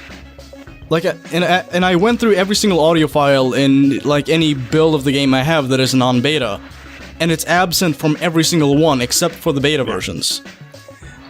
So to hear a song like this, over a decade after the first game gets released, it's just like, I would whoa. speculate that Sean Lee didn't actually compose that track. That's probably why, it was probably why he was speaking the truth from his end, because they probably just threw it together to show the game off like trade shows and whatnot. Who knows? Yeah, maybe, possible. but it definitely sounds like a lot of his other tracks in the game. Well, yeah, So, that or you just forgot. I don't know. I was just really surprised when I heard it, because like Scholarship Edition has like new classes. You get like 4 more classes or something like that. Yeah, and this one was meant to play during math class. Oh. And so like when I first heard it, I was just kind of like, okay, maybe this is just like some background noise. But then like as it faded in, I was like, wow. Okay, let me mute everything else and just enable the game audio and record this and put it up on YouTube. I wouldn't That's have awesome. known that. I wouldn't have known it was an unused math class thing, because I never go to math class. It makes Me neither. I want to like replay the game now. Now that I found my old PS2, I'm like, I don't want to play it. Dude, you should, if you ever have the equipment and everything, you should stream it out. Stream it. Yeah. Yeah. I gotta talk to my friend John, see how we could do. See how we And hey, can look. give a stream. Like I actually moderated Jerry's chat room, and I kept an eye on things, and Yeah. if you need any help with that, like I'd be more than happy to help out. Oh, sweet. Yeah, that'd be great. Yeah, just like shoot me a DM on Twitter and we'll talk about it. Yeah. Well, dude, I am down. Is there anything? Because I got about. I hate to do what Jerry's doing because I gotta get ready to do a That's okay, show. that was going for a I while. got like 10. Yeah, I got about maybe like 5 to 10 minutes left because I still have to All right. export this and then I have to upload this before I leave on my buddy's computer. Sure, But sure. what else do we have? What else do we have? I mean, you keep moving on with the thing. You you don't know, have to. I just Since want you're to give on you a heads up. limited time, maybe just like give your final thoughts on the game and Oh, sure. I thought so. Being a huge, I'm a huge kid. Like being a huge gamer ever since I was like a kid. Like Nintendo. Being in a video game was such a dream to me because I loved gaming so much, and I still do. Like I said, I still do radio shows about gaming and comedy shows about gaming, and I have like a comedy album I'm going to be putting out that's all like about like Pokemon and like video games and stuff. Okay. But it's like this was such a cool. Like I remember when it was first coming out, I thought it was so like such a risk because I was like, man, it's great because people would say like you guys are saying someone's like. hey, what's Bully? And it's like, oh, it's like Grand Theft Auto in school. And it's like, school? And someone's like, oh my God, is there school shootings? And you're like, no, it's just, you know, and then they're like, well, there's no guns. You're like, no. They're like, well, then who cares? It's gonna be stupid. But I thought it was like, but then when I played it, like after it came out and I got a copy, I started playing it and I was just like, I was like, this game is great. Like it was, my thoughts were just like, it was just well done. It was different. It was weird. But a lot of people were up in arms when Bully came out because they thought it was going to be a school shooting game. Like that's what people thought when it first came out. So it was kind of scary as a young voice actor when that buzz was coming around because I was like, oh no, you know, You're like, connected with like school shootings and stuff like yeah, that. I'm like going, yeah, I'm connected to a school shooting game, but it like, you know, completely wasn't. It wasn't like really dirty and it didn't have like foul, like people thought it'd be like really vicious and stuff like that. But it was just great. But yeah, it was it's like wild tame to enough. like, yeah, it was just wild to like play the game. It was cool to like hear my voice and you know play a mission with hearing my voice in it. It's just it's so surreal. Same with like Grand Theft Auto, like finding the pedestrian that I was, which is so, you know, like it's such a, it's like, yeah, might as well, I'm an extra. It's just like, but it's like finding my, you know, pedestrian to beat up or chase. But it was cool, man. I wish they would like release, I wish they would release on the Switch so I can, you know, play it again on the go or, That you would know, like be I said, I awesome. have, It's possible. that'd be Rockstar's great. already announced like some support for the system, so who knows? Yeah, Well, they which already would be great. released LA Noir, Yeah, that's true. so Yeah. They did, yeah. So I'm like, you know, but the weird thing about what I think of with Bully is like, I don't know in the climate, like the PC climate that we're in, and especially as a comic, I have to like deal with this. You know, I'm constantly like hearing about it and whatever. right. But it's like, I wonder if they wouldn't even risk it because it's like a game about, you know, it's called Bully. And it's like bullying is such, you know, it's so bad and it's so taboo now. And it's like if you have a game where you beat up other students, like I just don't know if, like, I guess Rockstar, they should do it because they make money. But I wonder if like the Nintendo or anyone else would be like, we don't want that game, you know, because it's such a, you know, is it going to start controversy like again? Is it or whatever? Yeah. But I felt like I said today I was playing the Mega Man collection. And I was I'm at my buddy's house and I was playing Mega very Man good 2 on collection. my PlayStation. Dude, it's great. And I found my PlayStation 2, like my slim PlayStation 2, like the tiny Oh, one. yeah. yeah. And it's, oh, dude. And we were just playing it. So I'm like, now that I found my PS2 that's here, I was like, I'm holding bowling. I'm like, I should bring this home and like replay it. But yeah, I think it makes more sense to stream. If I play it to stream it, because I think that has more value to it than me doing it on my own. But otherwise, Right. I thought Bully was great. I thought it was awesome.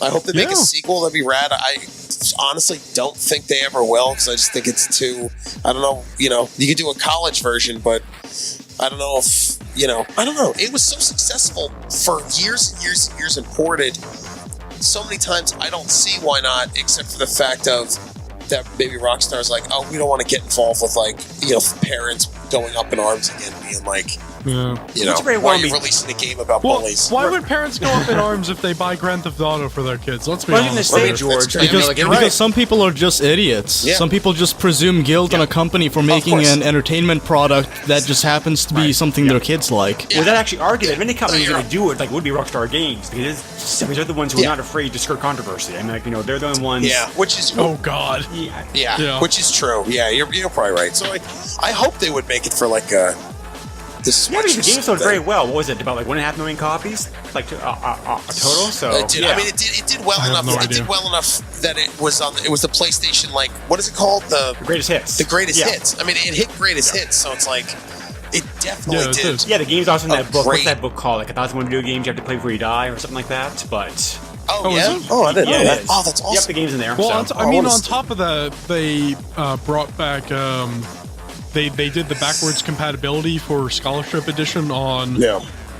Xbox One, and with Yeah. that, they've actually been like reprinting old games like Fallout 3 and this Yeah. and that. And Bully is one of those games that was reprinted, and it says Xbox 360 and then it says Xbox One, and it's Oh, in that's like awesome. an Xbox One case. So it's crazy. Yeah, too bad that version of the game Oh, sucks. that's great. Oh no! That's cool. It's probably better than the Wii version. Let's be honest. Yeah, that's Depends on the Wii version uses the remote or not. Oh, well, you know it has to, Greg. Come on. Depends like when it came Yeah, out. you Early get Wii games, if they're by early Wii games, you were very like remote heavy. You know, later Wii games, they got away from that, thank God. But Let's ask Yeah. the expert, Swekta. Do you have to use the Wii remote and waggle it to play Bully? Well, I play the builds on the Dolphin Right. Wii emulator now, and I don't know if that's an option you can enable. I would assume so, but I just use mouse and keyboard, honestly. oh, that's smart. But yeah, I think that's my take on that. Is I think it was great. It's like an honor to be in this game. It's an honor to like have a community that really loves it and like Yeah. to get to talk about it. Like I love video games so much. They're my favorite things. But yeah, and then like I said, I do a video game comedy show podcast like you guys do called Unlimited Lives Radio, and it's on the Last Podcast Network, and it's on Twitch, and it's on iTunes. We stream live Thursdays at 6. And I'm on Twitter at TJ Del Reno, and on Facebook, TJ Del Reno, and then on Mixer, I'm TJ Prime, and then it's really fun. And I love doing all this stuff, and I live in New York, and I do stand-up all over the city. So you guys have to come and see shows and hang out, and it'll be rad. Is there anything anything else you want me to tell you before I No, that's it. You Let's covered like everything. Thanks, Yep, man. here. Yeah, it was great. I don't really have a lot of. I told all the stories I had. I don't really have a lot of. Like I think Jerry had better stories. Like I came in, did my stuff, and You left. all had great stories. Oh, thank you. You're welcome. Sweet. So, guys, you're the best. Thanks a lot. Thank you so much. You trust fund turds. See ya. See ya. Take it easy. All right, guys. So See ya. yeah, I was Swekta. Did you happen to maybe make up a list of some beta content, or do you know anything off the Yes top of your head? and yes and no. We have a giant fucking .txt file on Pastebin, Right. but I don't have that up. But I could just ramble off stuff that we've found thus far. Sure, like like anything that just really pops out, like something that was just like completely cut from the game, or I remember some of the stuff because I mean I've obviously seen your videos. I remember things like Jimmy used to be able to drown, things Yeah. like that. In one of the beta versions there was like a tow truck or something, so. Yeah, I mean, like, there's a lot of interesting stuff. There's one, I don't know, one mystery, for lack of a better word, Right. that we've yet to figure out yet, and that is how to extract the speech files, like the voice lines. It's very difficult to do so when you're dealing with the Wii builds. And the reason I have such a keen interest on doing that is because I've noticed that some of the minor characters have slightly different voice actors. Like, I don't know if you really? recall, but there's an imposter Santa character that appears during Chapter 3. Right. Yeah, his voice actor is completely different in this version. Wow. And so are, like, his posse of elves. Like, some of them even use voice lines from other characters in the game. oh, I did And, not know.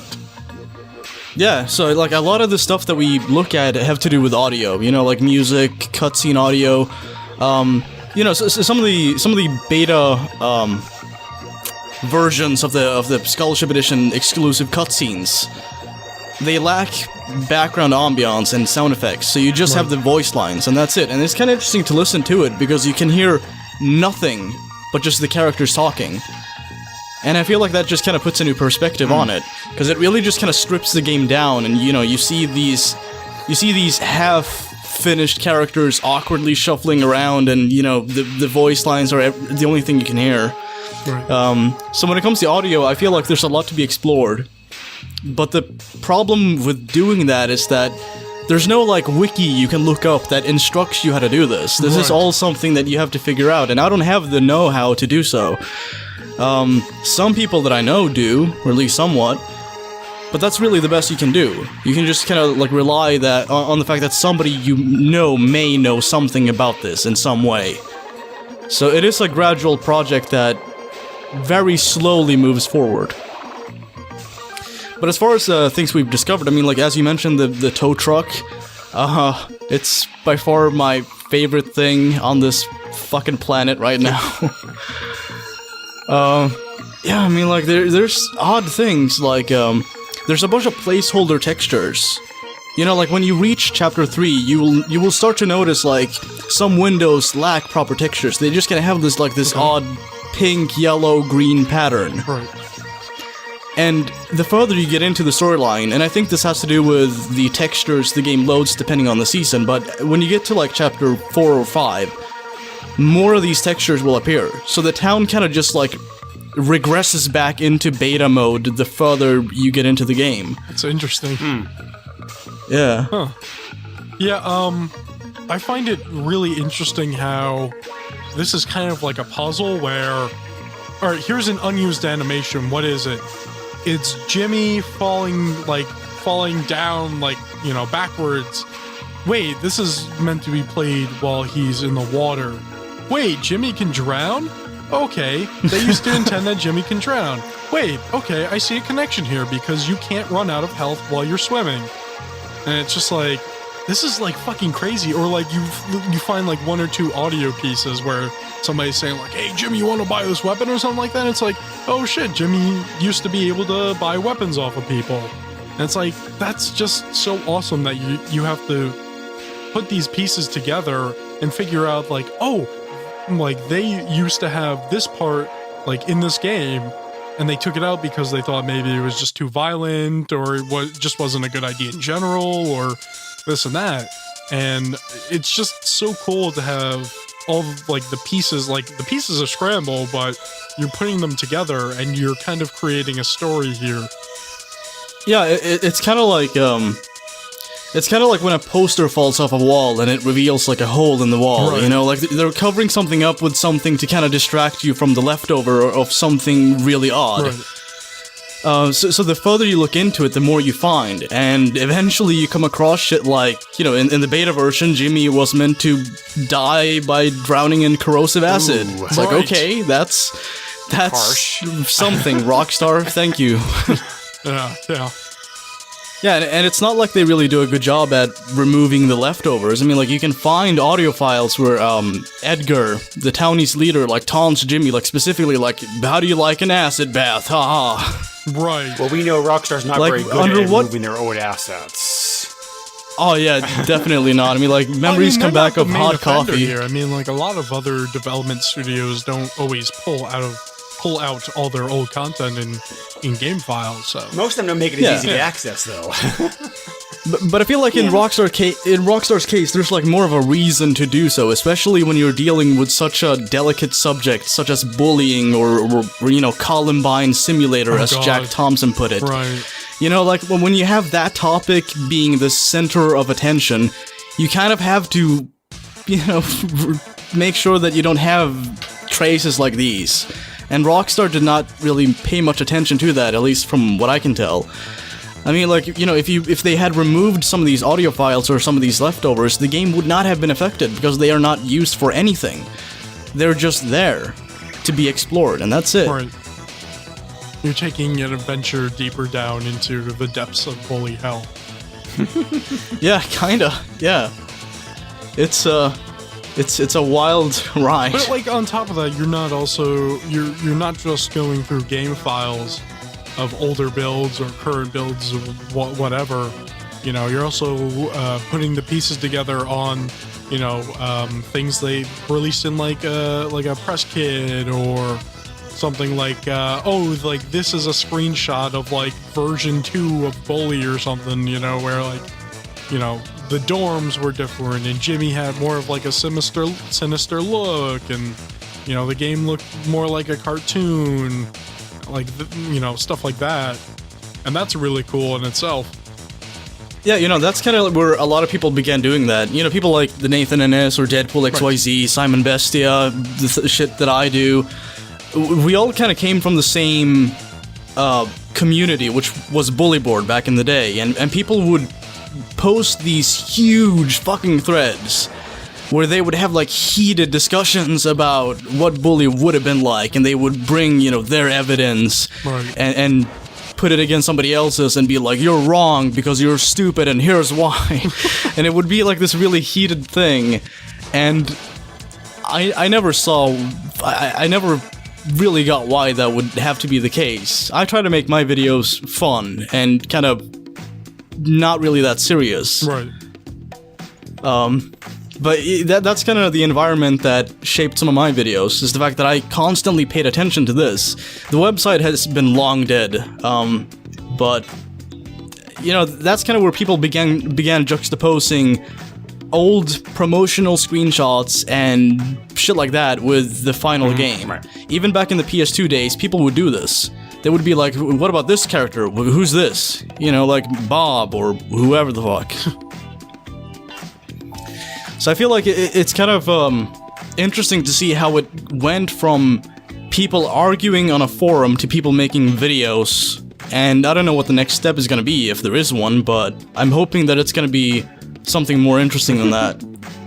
What do you think is your most surprising find? Like some kind of feature or something wow. in the beta? Okay, so, how the fuck do I put this? Oh, it must be really good if you don't even know what to say. Well, let me put it this way. So, a while back, in like mid-2017 or maybe even 2016, Right. I sat down after completing the game and I saw like all these names scroll past, you know, the end credits. And I thought to myself, why don't I just Google all of these names and see if I can find some unreleased information? Like, I could do that. I have the time, I have the dedication, I have the lack of a proper life to do that. So let's give it a shot. And I did. And I found a lot of interesting stuff, at least interesting in my opinion. And one of the things that I found, and I don't know how he feels about me saying his name, but he's open about it, and it's on his website, and it's displayed in his portfolio. So I went to Jared Fry's website. He's one of the people who worked on a lot of the character models. Okay. And when you look at his portfolio, he doesn't showcase like the latest Scholarship Edition whatever version images. He showcases like these mid to maybe late development screenshots of characters that he made. And in these screenshots, he would showcase like their alternative models. Like, you know, you would have the jocks, and next to them you would have like the same people but in their football gear. Right. And with a lot of the female characters, you had basically underwear models. You know, and some of them were like really erotic. And when I found this, I was like, did I stumble upon some fucked up fanfic? What is this? And I contacted Jared Fry, and I was like, hey, you know, I'm a huge fan of this game, and I like what you did with the characters, but I'm documenting this for just personal interest, and I'm wondering, like, if you could elaborate on what these character models were meant for. And he basically just told me, like, oh, well, you know, my contract with Rockstar has yet to expire, and I can't talk about that. Oh, damn. And that was the end of it. And he actually told me, like, you know, if you want more information, you should try to find like the oldest issue of the Bully Game Informer, you know, coverage. Oh. I never got it. I do have one issue, but it's like the later one out of the two. I know Nathan has the oldest one, and he put up some images of that, which also contains a lot of interesting beta stuff too. Apparently, you could flip people the bird in the beta. Oh, dude, that would make so much sense. So nobody in my scanned that game. issue? They can put it like online yet? Maybe somebody has, but I know he just kind of took some, you know, photos with his phone, and that was really it. Yeah, I'd be surprised if it wasn't out there like by now. People have been doing a great job of the thing about archiving that stuff. Yeah. Oh yeah, definitely, and especially the folks at the cutting room floor. awesome They stuff. do Yeah, a terrific they job do. at that. But anyway, yeah, I asked him about this, and you know, he refused to comment. But you know, like I know Beatrice had like a kind of like BDSM-esque or like dominatrix corset thing going on. And I was just kind of like, there has to be some intent behind making this. You don't just make this and put it up in your portfolio and then just go like, Right. Or that just makes it seem creepy if you just randomly did it out of nowhere. It's like, Yeah, and I think that Jared Fry, I don't know him personally, but I think that he's just an artist who's good at what he does, and Right. he did something that Rockstar wanted, and he really can't comment on what it was meant for, because he doesn't have that ability, at least, from what he tells me. Well, hopefully he can speak so- soon. Well, I would not- worked for Very Atari back in interesting. the day in the '80s. Who even though their NDAs expired long ago, they still don't feel comfortable talking about it. They forget about the fact the company, the contracts with fighting them for years. That they're like, yeah, I still don't know if I might get in trouble for saying anything about this. I better keep my mouth shut. So, It's interesting. Maybe, but And also, like, consider the context. I mean, like, let's say you make this, and then you have to, like, be the one guy who everybody looks towards for an explanation. I mean, like, maybe you don't want to be that person. Maybe you just want to brush it off as, like, oh, I can't talk Right. about this. Oh, yeah, I don't know. I mean, like, that's just speculation on my part. I'm not gonna say that he actually said anything of that, anything like that, but Right. that's what I would assume is the case. Because, I mean, like, the Bully was made over a decade ago. Yes. So I find it hard to believe that he still lacks the ability to even talk to me privately about this. I mean, like, what's gonna happen? Is Rockstar gonna just sue because he mentioned something briefly to a fan who found his fucking portfolio and asked him to, like, elaborate on it? I mean, like, at which point does it just become some nonsense that somebody made up? And I don't know if that's the case, but I would venture a guess and say that, yeah, that probably is the case, but I'm not gonna, I'm gonna leave him alone, because Right. it's his call to make, really. But that's like one of many things that people have just looked at and wondered, like, what the fuck? What is this? Surely there must have been some purpose behind making yeah. this. That's Apparently not. It's just- Apparently we will just never weird. know. Yeah, right? Maybe it's like fuel for the fanfics. Oh god, I don't even want to know. Yeah, me neither. And then Jimmy took the firecracker and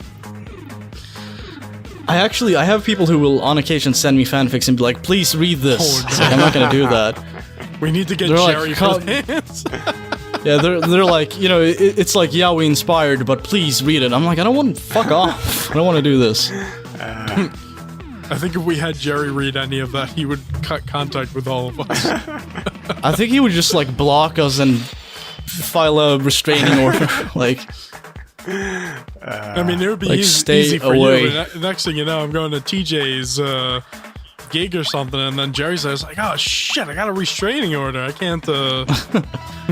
you just hang out, you just, stay outside the pub or whichever I'm location they're looking through the performing at. window. Whoa, yeah, that was Yeah. a good one, TJ.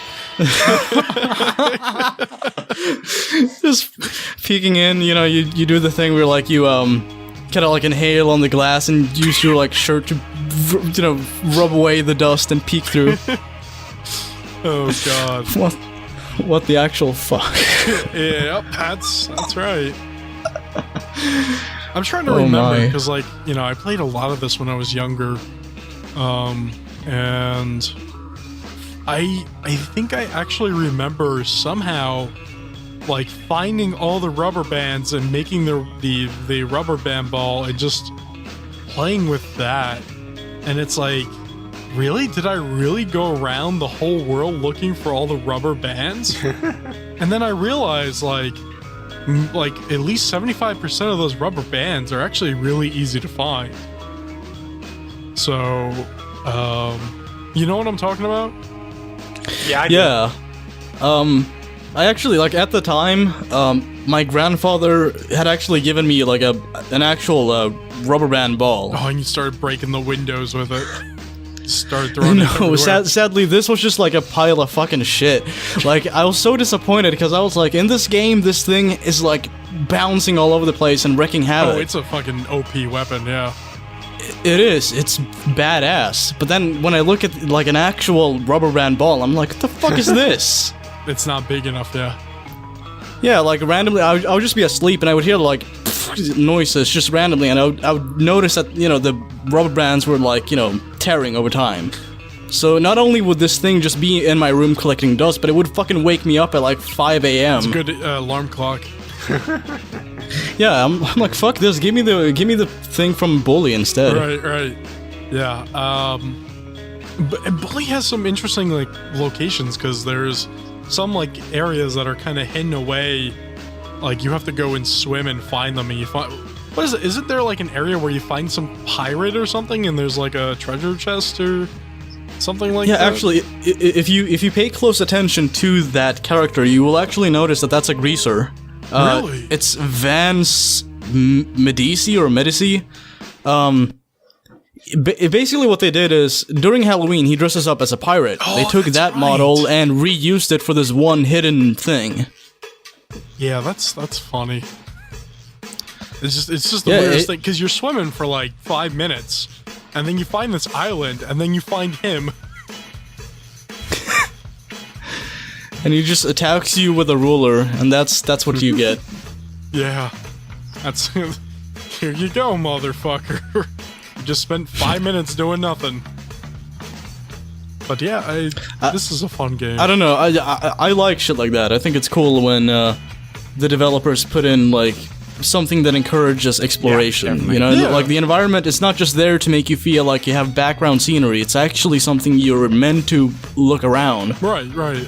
I think my favorite part is more of the behind-the-scenes stuff where, like, sometimes games have, like, if you clip out of the game through, like, console commands or something, and, like, you're watching a cutscene or something, and then you, like, go under the world or something, and you find, like, a bunch of models, loaded up, or just random textures or something, and it's like, what's the story behind this? Like, why is, so-and-so's model here? They're not even in this mission, stuff like that.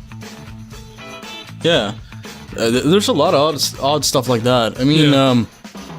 I don't know if this is just really like the same thing, but I know that maybe not Nathan, but I know Deadpool and Simon Bestia have been looking into like the animation files. They look into which Right. models were meant to be used and in which ways, and they found like odd leftovers. Like apparently there was another version of the mission, the candidate, but instead of Damon and Yuri in the cutscene, you would have like Bo and Kirby. Oh, I have no idea why Rockstar would plan that, but apparently they considered it. that's interesting. I didn't know that. Yeah, there's a lot of stuff like that, like different camera angles and shit like this. I guess that they're just like really prone to copy pasting and just keeping that around in case something goes south. Even just like the stuff that is in the game, when you start a mission up, it's not always the same dialogue. I mean, like the cutscene it is, but when you start up a mission, like it's not always the same dialogue. Sometimes you get different pieces, or maybe something changes in the mission. But most of the time you'll finish a mission within the first try, so you don't get to hear or see all the different changes. Yeah. I don't know if this really is the case, but I feel like the PlayStation 2 version, or at least like the classic edition of it, actually has more lines to offer. Because if you compare a lot of boss fights to the PS2 version, you'll notice that, bosses like the people you're fighting, like Ernest, he will have more lines to use on that original version of the game than in the later builds. I don't know why, but it seems like Rockstar has reduced at least some lines, which is kind of disappointing because they're all interesting. I never got far in the newer versions, so I wouldn't really know. I finished and played a lot of the PS2 version, so, but yeah, it's crazy. We didn't even talk about like a lot of parts of the game, but it's just so much here. Like you have the whole like punishment system when you get caught by a prefect, where eventually you have to start mowing the football field and stuff like that, or shoveling the snow. Shoveling the snow actually I did not know that was a thing when I first played through the game because I never got in trouble during the like winter sequence. Yeah, me neither. I never noticed that. Actually, Yeah. I think I looked it up like on the wiki, and they're like, I'm like, what the fuck is this snow shoveling shit? Right. And I actually went through the game, or partially went through the game again, around the time that I beat it, and I actually did get caught by a prefect, and you know, there's that snow shoveling. It's like, oh shit, I did not know that. So there's so much to this game that you can play through it and then realize that there's X amount more content that you missed. You know, I fucked up when I was playing on PS4, and I missed out on the big prank mission during Halloween, which is a shame. I mean, I've played through it on PS2 before, so I know what's going on. But when I was streaming it, I totally missed it because I was stupid and I thought I needed to go to sleep, and then I missed it. But the game doesn't even let you know that. It's like, oh, here's a mission, and then it's like you go to sleep, and it's like, yeah, that mission's not there anymore. Fuck you. So Yeah, the way Rockstar described that mission is very misleading. yeah, I think it's something along the lines of, and I don't recall it verbatim, obviously, but it's something like, you know, this mission is only available on Halloween, so you would be led to believe, like, oh, okay, so there's gonna be another Halloween when I can do this again. yeah, right. No, you only get one shot at this one fucking mission. I think that kind of sucks too, like being able to miss a mission out like that. Like, sure, it's optional, but I feel like it's an important mission because it kind of plays into, like, if you miss that mission, you kind of miss a part of Gary, because that you know, that's a Gary mission basically, where he's having you you know, get the dog to shit in the bag, or just shit in general, I think, and then you put it in the bag and then you set it up for the teachers. You know, you're kind of missing a part of the whole Gary thing because, you know, I think it's like right after chapter 1 ends, like, you don't really see Gary after that. Am I right? No, you're right. Well, you do on occasion, but it's not often. Yeah, Right. Like during the eggs, you know, like he appears at the end of that mission and he turns the preps against you. Right. Yeah, it just, there's so much, there's the whole boxing thing, which is pretty cool. It's like a kind of like an arcadey type thing.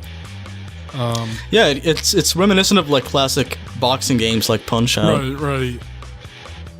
You know, it's just so much. You know, the different. Oh, so you know what? This just popped into my head. When I first, or not when I first played this game, but like around the time that I was like really into playing this game on PS2, I found a really interesting glitch. And you know, this was the era where phones didn't really have great cameras in them, and they didn't really have, you know, like you couldn't really record much with them, and you know, I was too young to really have a cell phone in general, so like it's hard to, you know, kind of prove that it happened. But you know, if it happened now, like, I would definitely have a recording of it. But I got the moped, the scooter from the carnival, and I was driving around, just fucking around, and it was like almost, you know, it was almost at that point where Jimmy would just pass out because it was too late. And I was driving around, and I was on the football field fucking around, and I rammed into that little hideout, the equipment shack or whatever it is. I rammed into that right at the same point where Jimmy falls asleep. So like what happened was the moped like fucking bounced away and like acted like I crashed, but Jimmy was still sitting on something invisible and he was just sitting there. And then he eventually fell asleep and woke up, and the moped was there, and you know, his shoes were missing and all that. And it was just like the weirdest thing ever because the controller was vibrating violently. By the way, you gotta love that because it basically implies that somebody saw this kid who just like passed out because he just slammed into a wall on a moped, and they're like, let me steal his shoes. Right. It's so weird. I think I might have also like ran out of health. There's so many like variables there that just like, I'm sure it was just like, this is too much to handle. We're just gonna fuck up and do this or something. Yeah. But, you know, that was just like, I think that was like the only glitch I really found in the game. and like recreating it is like the most difficult thing ever. You probably have a better time finding the most hidden content in the game before you recreate that glitch, Yeah. But this game plays great. It runs great on the PS2 from what I remember. Not on the PS4 though. Yeah, and the graphics are pretty good for PS2 Yeah. in this time period, I thought. I mean, Yeah. So I was talking to Jerry last night because we were doing a little test thing because he just created a Skype account. He never really used it. And, we were making sure the microphone worked and we were working out recording stuff and everything. And I told him, I don't know if many people tell you this, but, you kind of sound like when you did the voiceovers, but, you don't at the same time. And I think the reason is because the voiceovers were compressed to shit on the PS2. It's like you can tell, yeah, that's Jerry, but it kind of sort of does not sound like him because you get the compression in the audio and it sounds a little different.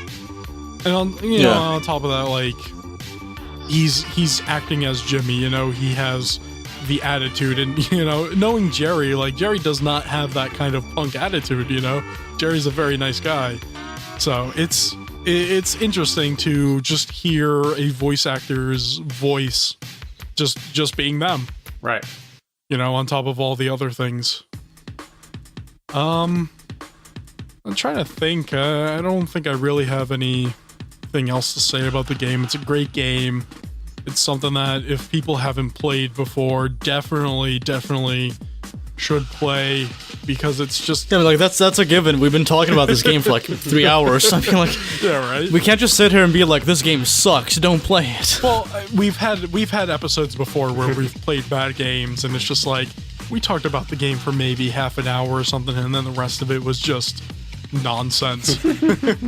So, Yeah. But we had Jerry on, we had TJ on, and they were talking about their experiences doing voice acting and whatnot. That was awesome. So I'm glad that we can have you three guys on here Yeah. to have some input, especially you because be like, oh, what's that mission where this happens and that and you're like, oh, it's this mission, this is the name of the mission, this is what happens, this is the cast of characters that's in that mission. It's great to have somebody who knows what they're talking about on the podcast.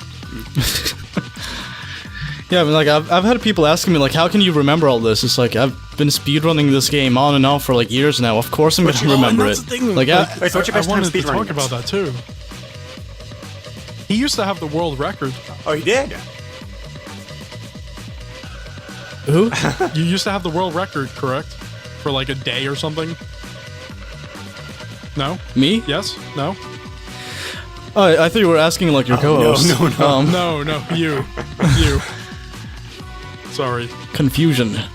Anyway, yeah, so I got world record for a day. Okay. Because what happened is I got it, and then the other guy who's was competing with me at the time, we're not friends, but we have mutual respect. Right.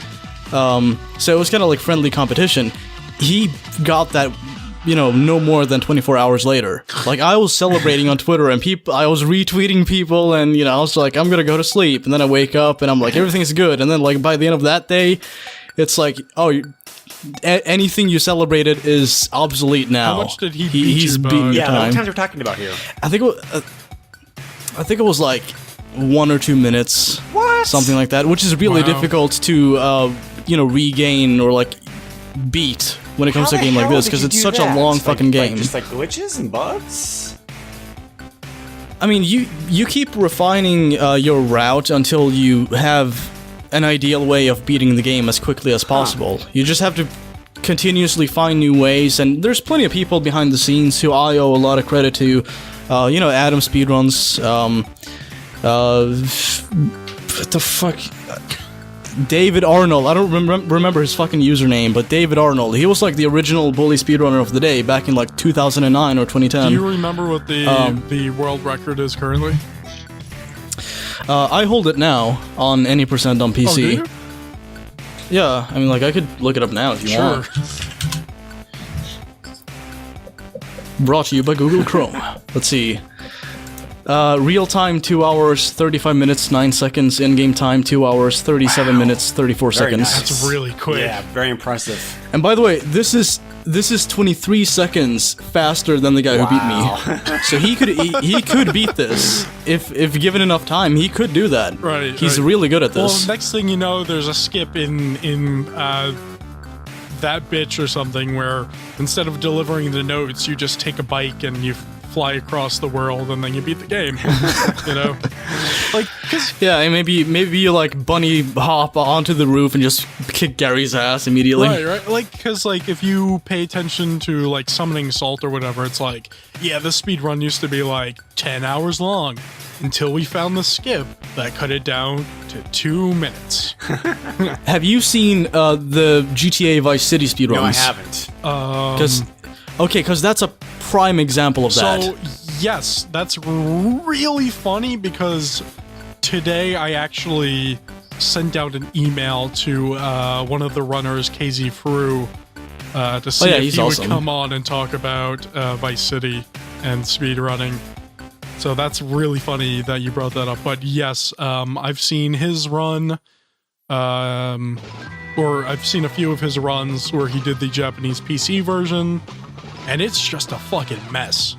And you know, apparently the Japanese version is also technically the most like bug-free or whatever, but apparently there's just like one thing in there that just broke the game and it really cut down the time.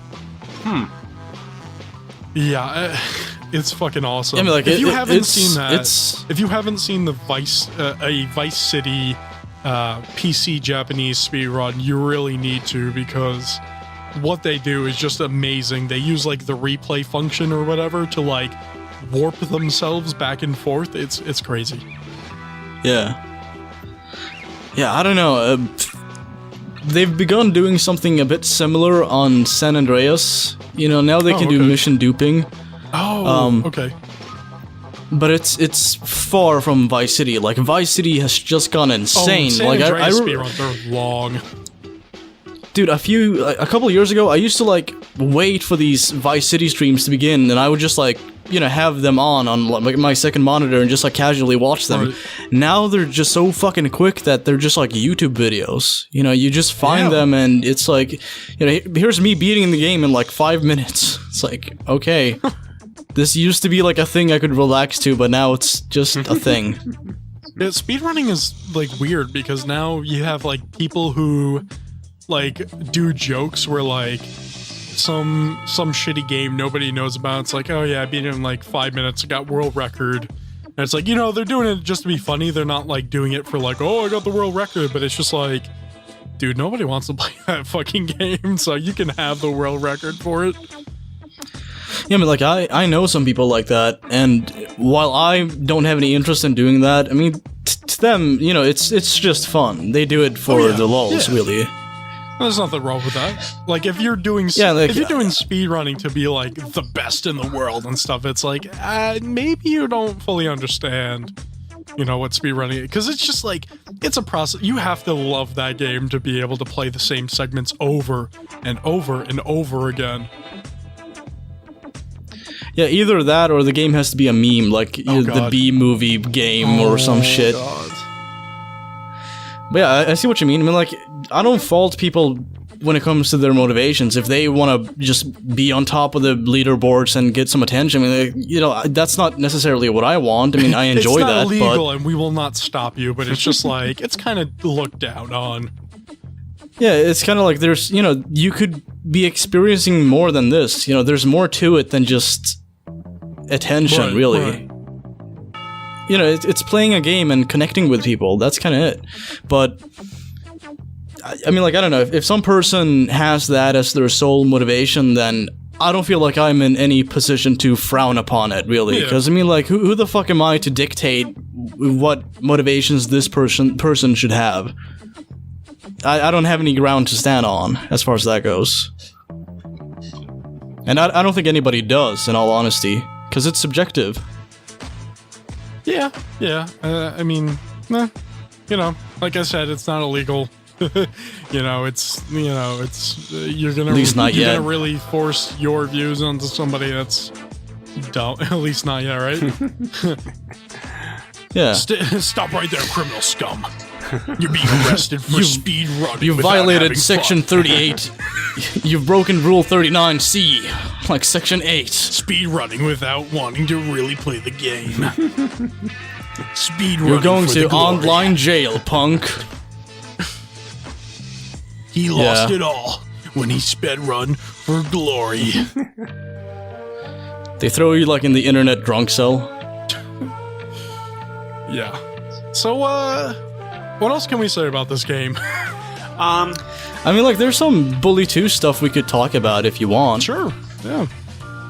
Because we did talk a little bit. Did we talk? Was that during the podcast? I don't even remember now. We did talk. We kind of quickly talked about it, but we never like got far into it. Right. It was just kind of like, wouldn't it be cool if they made a second game? Yeah. Anyway, like we just kind of moved Well, on. there have been plenty of like rumors and speculation like over the years. Like I said, the most recent thing was about 6 months ago. Yeah. Is that the art leak? Is that what that Yeah, was? the art leak. Yeah. So a user named GTA Fan Club, also known as Bully 2 Info, also known as Red Dead whatever 2 Info. He's the one behind these leaks. Also known you know, as he's not the person who Infowars. yeah. They're turning the fucking games gay. Or whatever. I don't know the quote offhand, but you know the reference. Oh, yeah. Yeah. Anyway, so he leaked some images, and I actually had I had an opportunity to talk to him about that. And I was gonna make this into a video, but I was just kind of like, I don't have sufficient material to make this into a full video, so I might as well just talk about it now, or at least some of it. I asked him to elaborate on the origin of it, and of course he's like, I cannot do that. I'm like, okay, not. shit. Well, yeah. I'm like, okay, well, you know, can you like, when are these leaks from? Because as you may recall, back in 2009 or 2010 or whenever, Sean Lee mentioned that Rockstar had approached him with with like an offer of like, hey, do you want to make the soundtrack for Bully 2? And he stood by that. He still stands by it, at least to my knowledge. So I wanted to see like if these alleged leaks are from around that time, could there be some credibility to Sean's statement or maybe these leaks? Right. And as it turns out, at least like from what he tells me, from what, you know, GTA Fan Club had to say, they came from roughly 8 to 5 years ago. Wow. So around 2010 or so. So I'm thinking if they are legit, then Sean's statement is all the more believable. I don't see why he would lie. I don't see any reason for that, because it seems to me that Rockstar may have rebuked him for mentioning that in passing, because, you know, they like to keep things on the down low. And, you know, like recently there was an actor in Red Dead Redemption 2 who put up, like, on his resume, on his online resume, like, hey, you know, I portray this reoccurring character in Red Dead Redemption 2. And immediately he pulled it from his site, and he just won't comment on it. So it's obvious that Rockstar are willing to contact these people and be like, hey, you know, stop this fucking shit. Right. So I feel like they maybe did the same thing with Sean Lee, but I don't know if they really did, because it seems like he's just kind of sticking to it, like, I don't know, that's what they said. I don't know, there's a lot of things you could speculate about, but if they are legit, which they may be, I don't know, I'm on the fence about that. I'm just looking at all the information that I have at my disposal, which is barely fucking any. What if You know, Rockstar already made Bully 2, but they never released it? see, that's a theory that a close friend of mine course, has. really? Yeah, and this guy tells a lot of tall tales, but he also has... He's made a bunch of claims that he actually has corroborated in the past, so he's full of surprises. But he claims that he has connections at Rockstar.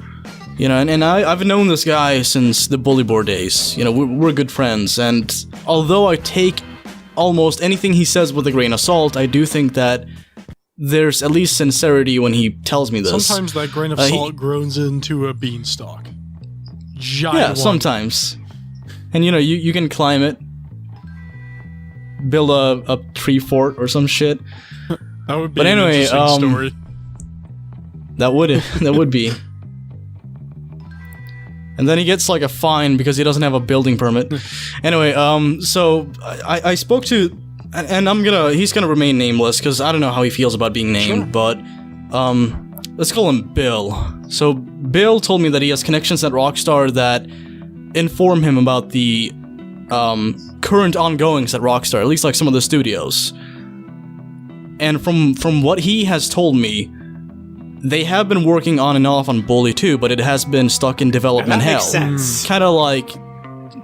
Yeah, it's kind of like Tool's Yeah. latest album. It's like, you know, it may happen, but it's maybe not gonna happen because it just keeps getting rearranged and postponed and shit. Right. But that's what I've heard. And I've also heard that the reason why a beta version of Bully, like the original PS2 version, hasn't leaked is because they destroyed all copies of it. Which, I mean, people still would have them on their computers or like on a file server or something. Right. So I don't know the validity of that claim, but I mean, like he's full of surprises. I'm not going to tell you to believe him or not, but he's told me a lot of stuff like that, and I think it's interesting because at the end of the day, like he really has about the same credibility as any person posting alleged leaks. When you really think about it, because it's one person's word against, you know, people questioning it. Yeah. Yeah, it's just it's just like so many questions that may or may not be answered. But when it comes to credibility, there actually is one person who I don't know when this happened, maybe like 2017, early 2017. I spoke to Jan2295. And you know, like we follow each other on Twitter and shit like that. So, you know, occasionally I'll pay attention to what's going on in the GTA community, and I don't know if you're familiar with this guy, but he's pretty well known in the Rockstar Yeah, fan I've heard base the name circles. Yeah, he's you know, he has a good track record. It's not flawless, mind you, but it's really good thus far when it comes to upcoming Rockstar updates in GTA Online and GTA 5. And it seems like you know, there's at least credibility to be taken into account. But he made the claim that Bully 2 is going to be Rockstar's next game after Red Dead Redemption 2, which I don't know if that's the case. It seems to me like they might be focusing on Agent, which... Why? Oh, But that's right. That fucking game, they never canceled it, right? It was supposed to I be don't that know, PS3 exclusive, like James Bond-esque type of game or something. Yeah, I have a friend who I shit you not loves Bully. Right. But she's like, they should make that instead of Bully 2. It's like, even the developers of this game are unsure of the game even being good enough to be released. Like, are you really gonna give it that much? Okay then. I don't know. I mean, like, honestly, like, I'm really... Because, like I said, I don't think they ever canceled that game. I would be really interested in seeing what that was, because it was like they were working with Sony, and it was like... Sony contracted them or something. I'm not 100% sure. But, like, you know... There was supposed to be, like, some kind of PS3 exclusive, you know? yeah. It's really interesting. I don't know. I would play it if Rockstar released it, but between that and Bully 2, I think it's obvious what I would pick. Yeah.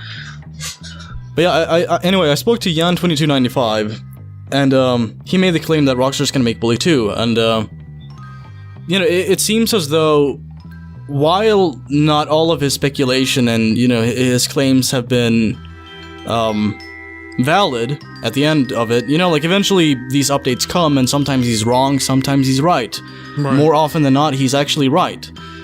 And he actually has several sources, so there might be like conflicting information, but I'm kind of inclined to believe him, honestly, just based on his track record. And you know, like I don't know the guy really, but to me, it seems like he's actually being somewhat honest, at least. You know, he can only say so much about these things before risking getting in deep shit. Because I mean, like if you have a title like Bully 2, and you spill the beans to the public, then, you know, Rockstar's gonna take action, so... Yeah, I guess with this kind of stuff, you kind of just gotta wait and see. Yeah, you just gotta graze the hornet's nest, not poke it. Yeah. Yeah. Don't put it in your mouth. No. What are you doing? No, stop. Oh God. Plus, that's the question, But, about which branch of the company would Rockstar want to develop the game, because Rockstar Vancouver's been shut down since then. So it's like, do you give it to which branch of the company to work Toronto on? can do it. What? Sorry. Toronto. Wait, Toronto's still around, right? Yeah, actually, think so. I think that what happened was that Rockstar Vancouver merged merging- with another studio, merging and Toronto. Okay, yeah. and they became Yeah. Rockstar Toronto. Yeah. So I mean, like, the employees, at least most of them, are still there. So I don't see why. So what? Like, they're under a different name now. I mean, like, what does that mean? Right. They're still like, obviously by now people have come and gone, but I would venture a guess and say that at least half of the employees from back then are still employed. So I don't see why people would want to give up on a franchise that they spend so much time and energy and effort and creativity making a reality by making a game just spontaneously. Like, hey, let's make a game called Bully. I've heard some people claim that Bully was made because Rockstar wanted to, like, earn back the money they had to spend on defending their name, when it came to the hot coffee lawsuits. I don't know if there's any Oh, God. validity to Could that be, claim, yeah. but yeah, and the claim elaborates on, like, how Rockstar were just, like, surprised that Bully even sold well. But when you listen to, like, interviews with Dan Houser or Sam Houser, I consider them one human being. Who gives a fuck? Okay, that's unfair, but I'm is a little terrible with mean, names.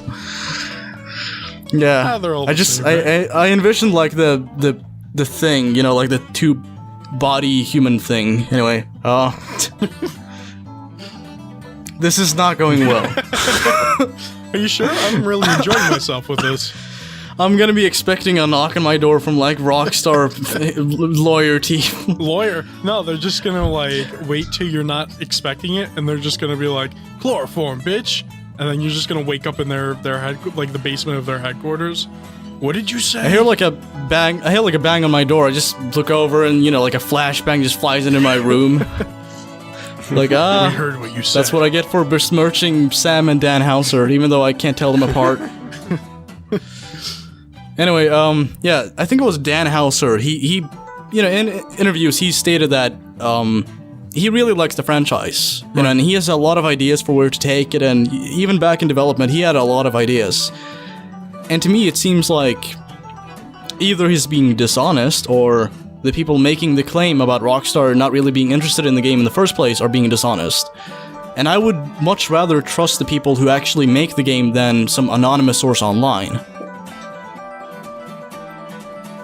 I mean, judge that as you will, but Yeah. that's just how I see it. Yeah, no, I think you're right on that. Yeah. Anyway, I gotta take off in about 10 minutes. Alright, so let's just wrap up here. It's a good game. Alright. Well, we've established this, Right, yes. yeah, just to give my just to give my closing thoughts on the game, because this is really the first time I've actually, like, sat down and played it. Like everybody else, I hadn't touched this game until the for the podcast, except for the brief exposure that I had with it, like, my friend's house, like, several years ago. Well, Jerry never played it until the beginning of last year. Well, yeah. So, but yeah, more recent than that. Right. That's true. Yeah, the game's a lot of fun. I think I probably would have enjoyed it more back then than I did now, because I think some parts of it have not aged like particularly well. But I can see that. Yeah, like the game's engine. yeah. Oh, God. So let's put out a controls. disclaimer. If you're playing on Windows 10, keep in mind that the game will more than likely perform really terribly. I'm never playing the There PC are- version again then. Some people have claimed that there are fixes for it. Some people claim there are no fixes. I don't know. Windows I just 10 use is Windows all over the 7. place, apparently, with this kind of stuff. Yeah, it is. I think it has to do with drivers or something like Maybe. that, but who knows? Anyway, so if you're using Windows 10, maybe keep in mind that, you could use Steam Refund if it doesn't work out. Just a thought. Yeah, that's fair enough. So yeah. Anyway, yeah. This game, like I said before in the podcast, this game really does remind me a lot about other Rockstar games, look and feel, but the content is different enough that certainly like highly recommend it. The game has a certain charm to it, even though it's kind of like rough, like of the story. Well, actually, the story of the characters are very good. That's what I meant by rough. It's like you're doing rough things in the game.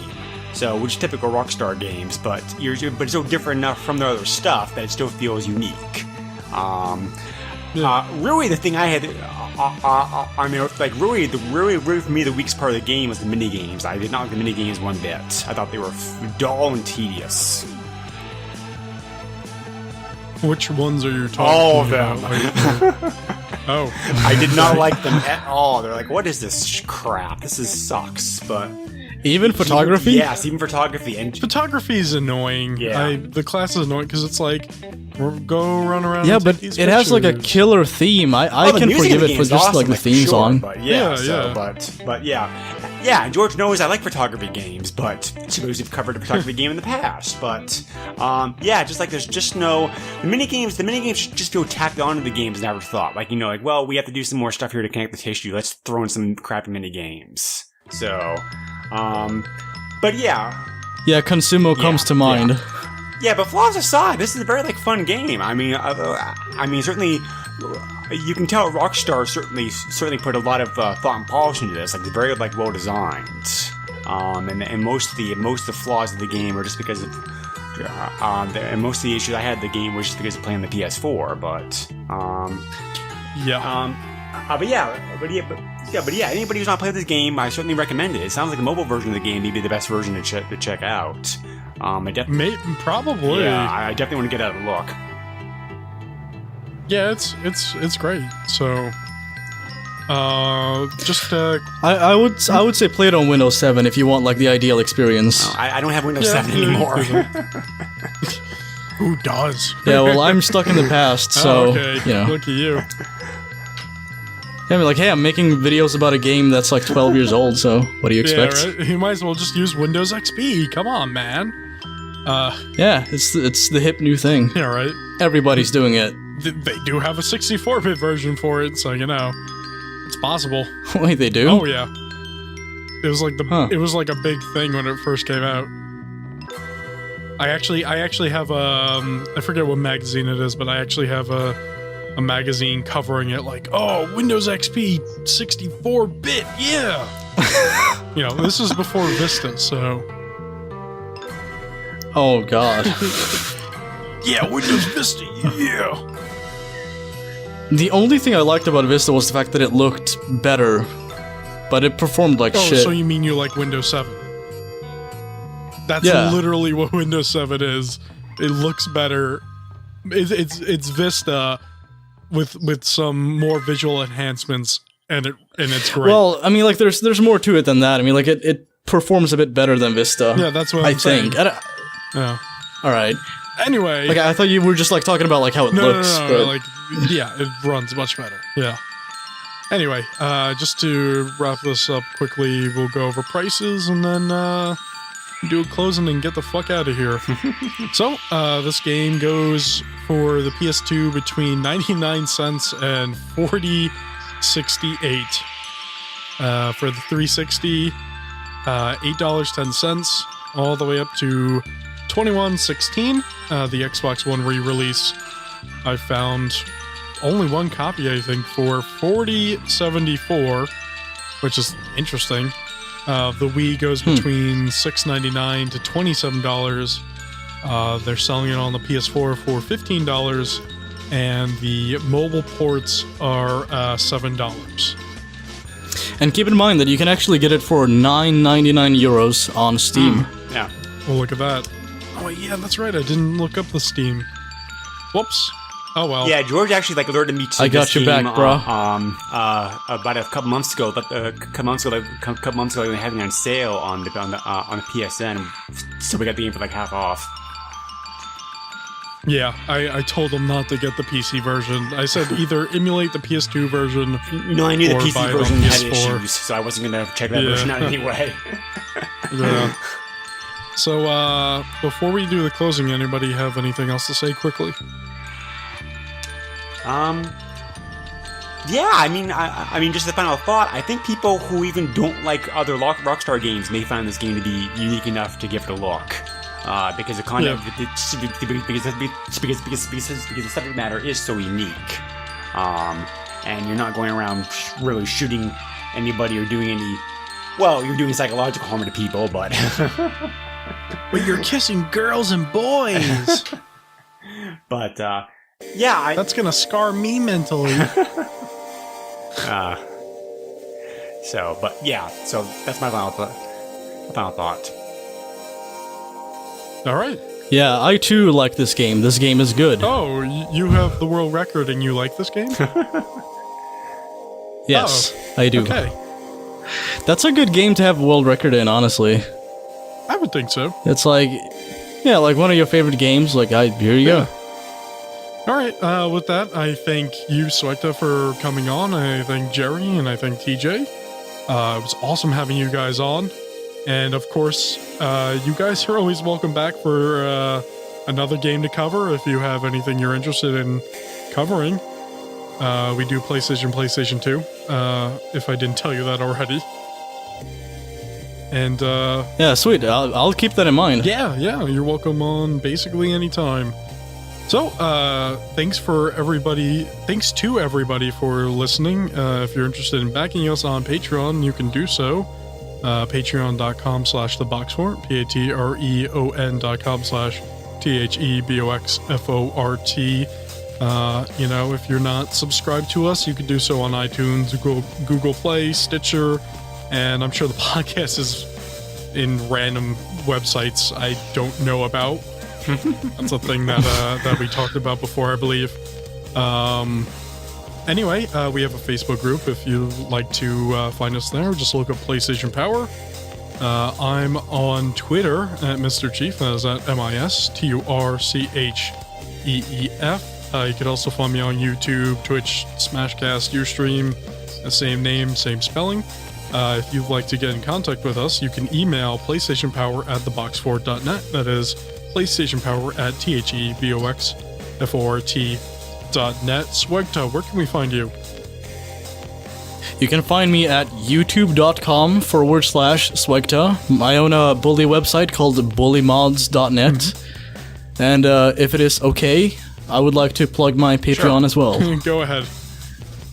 Alright, I'm actually doing like private streams of beta playthroughs, like casual, just talking to chat, showing off some beta stuff and just having fun. For that, you just need to give $1, and that's it, you gain entry. It's all good and fun. Awesome. And Greg? Well, beyond those other places that George mentioned, we also have a Facebook page. Please check us out on there and leave a comment or give us any suggestions or feedback. Also, reviews on iTunes, that could be most welcome. And if you want to email me directly, you can also email me at the email that I use the other podcast that George and I do together, the Super NES podcast, at the Super NES. At the SNES podcast at yahoo.com. Over a year doing this, I'm looking at the email address, right? Yeah, right? Yeah, so like Greg said, we do SNES podcast. I also do Master System Masterpieces and the Box Fort. Swekta, you don't do any podcasts, do you? Not anymore. I used to be on a podcast called The Deep Vikings, but that's long dead. I am considering opening up a new podcast, but that's on hold for now, so maybe keep an eye open. I don't know. Or an ear open. Yeah, an ear. Or two. Or 5. I don't know how many ears you have. Yeah, we take all comers. Right. Anyway, with that, goodbye. Take care, all.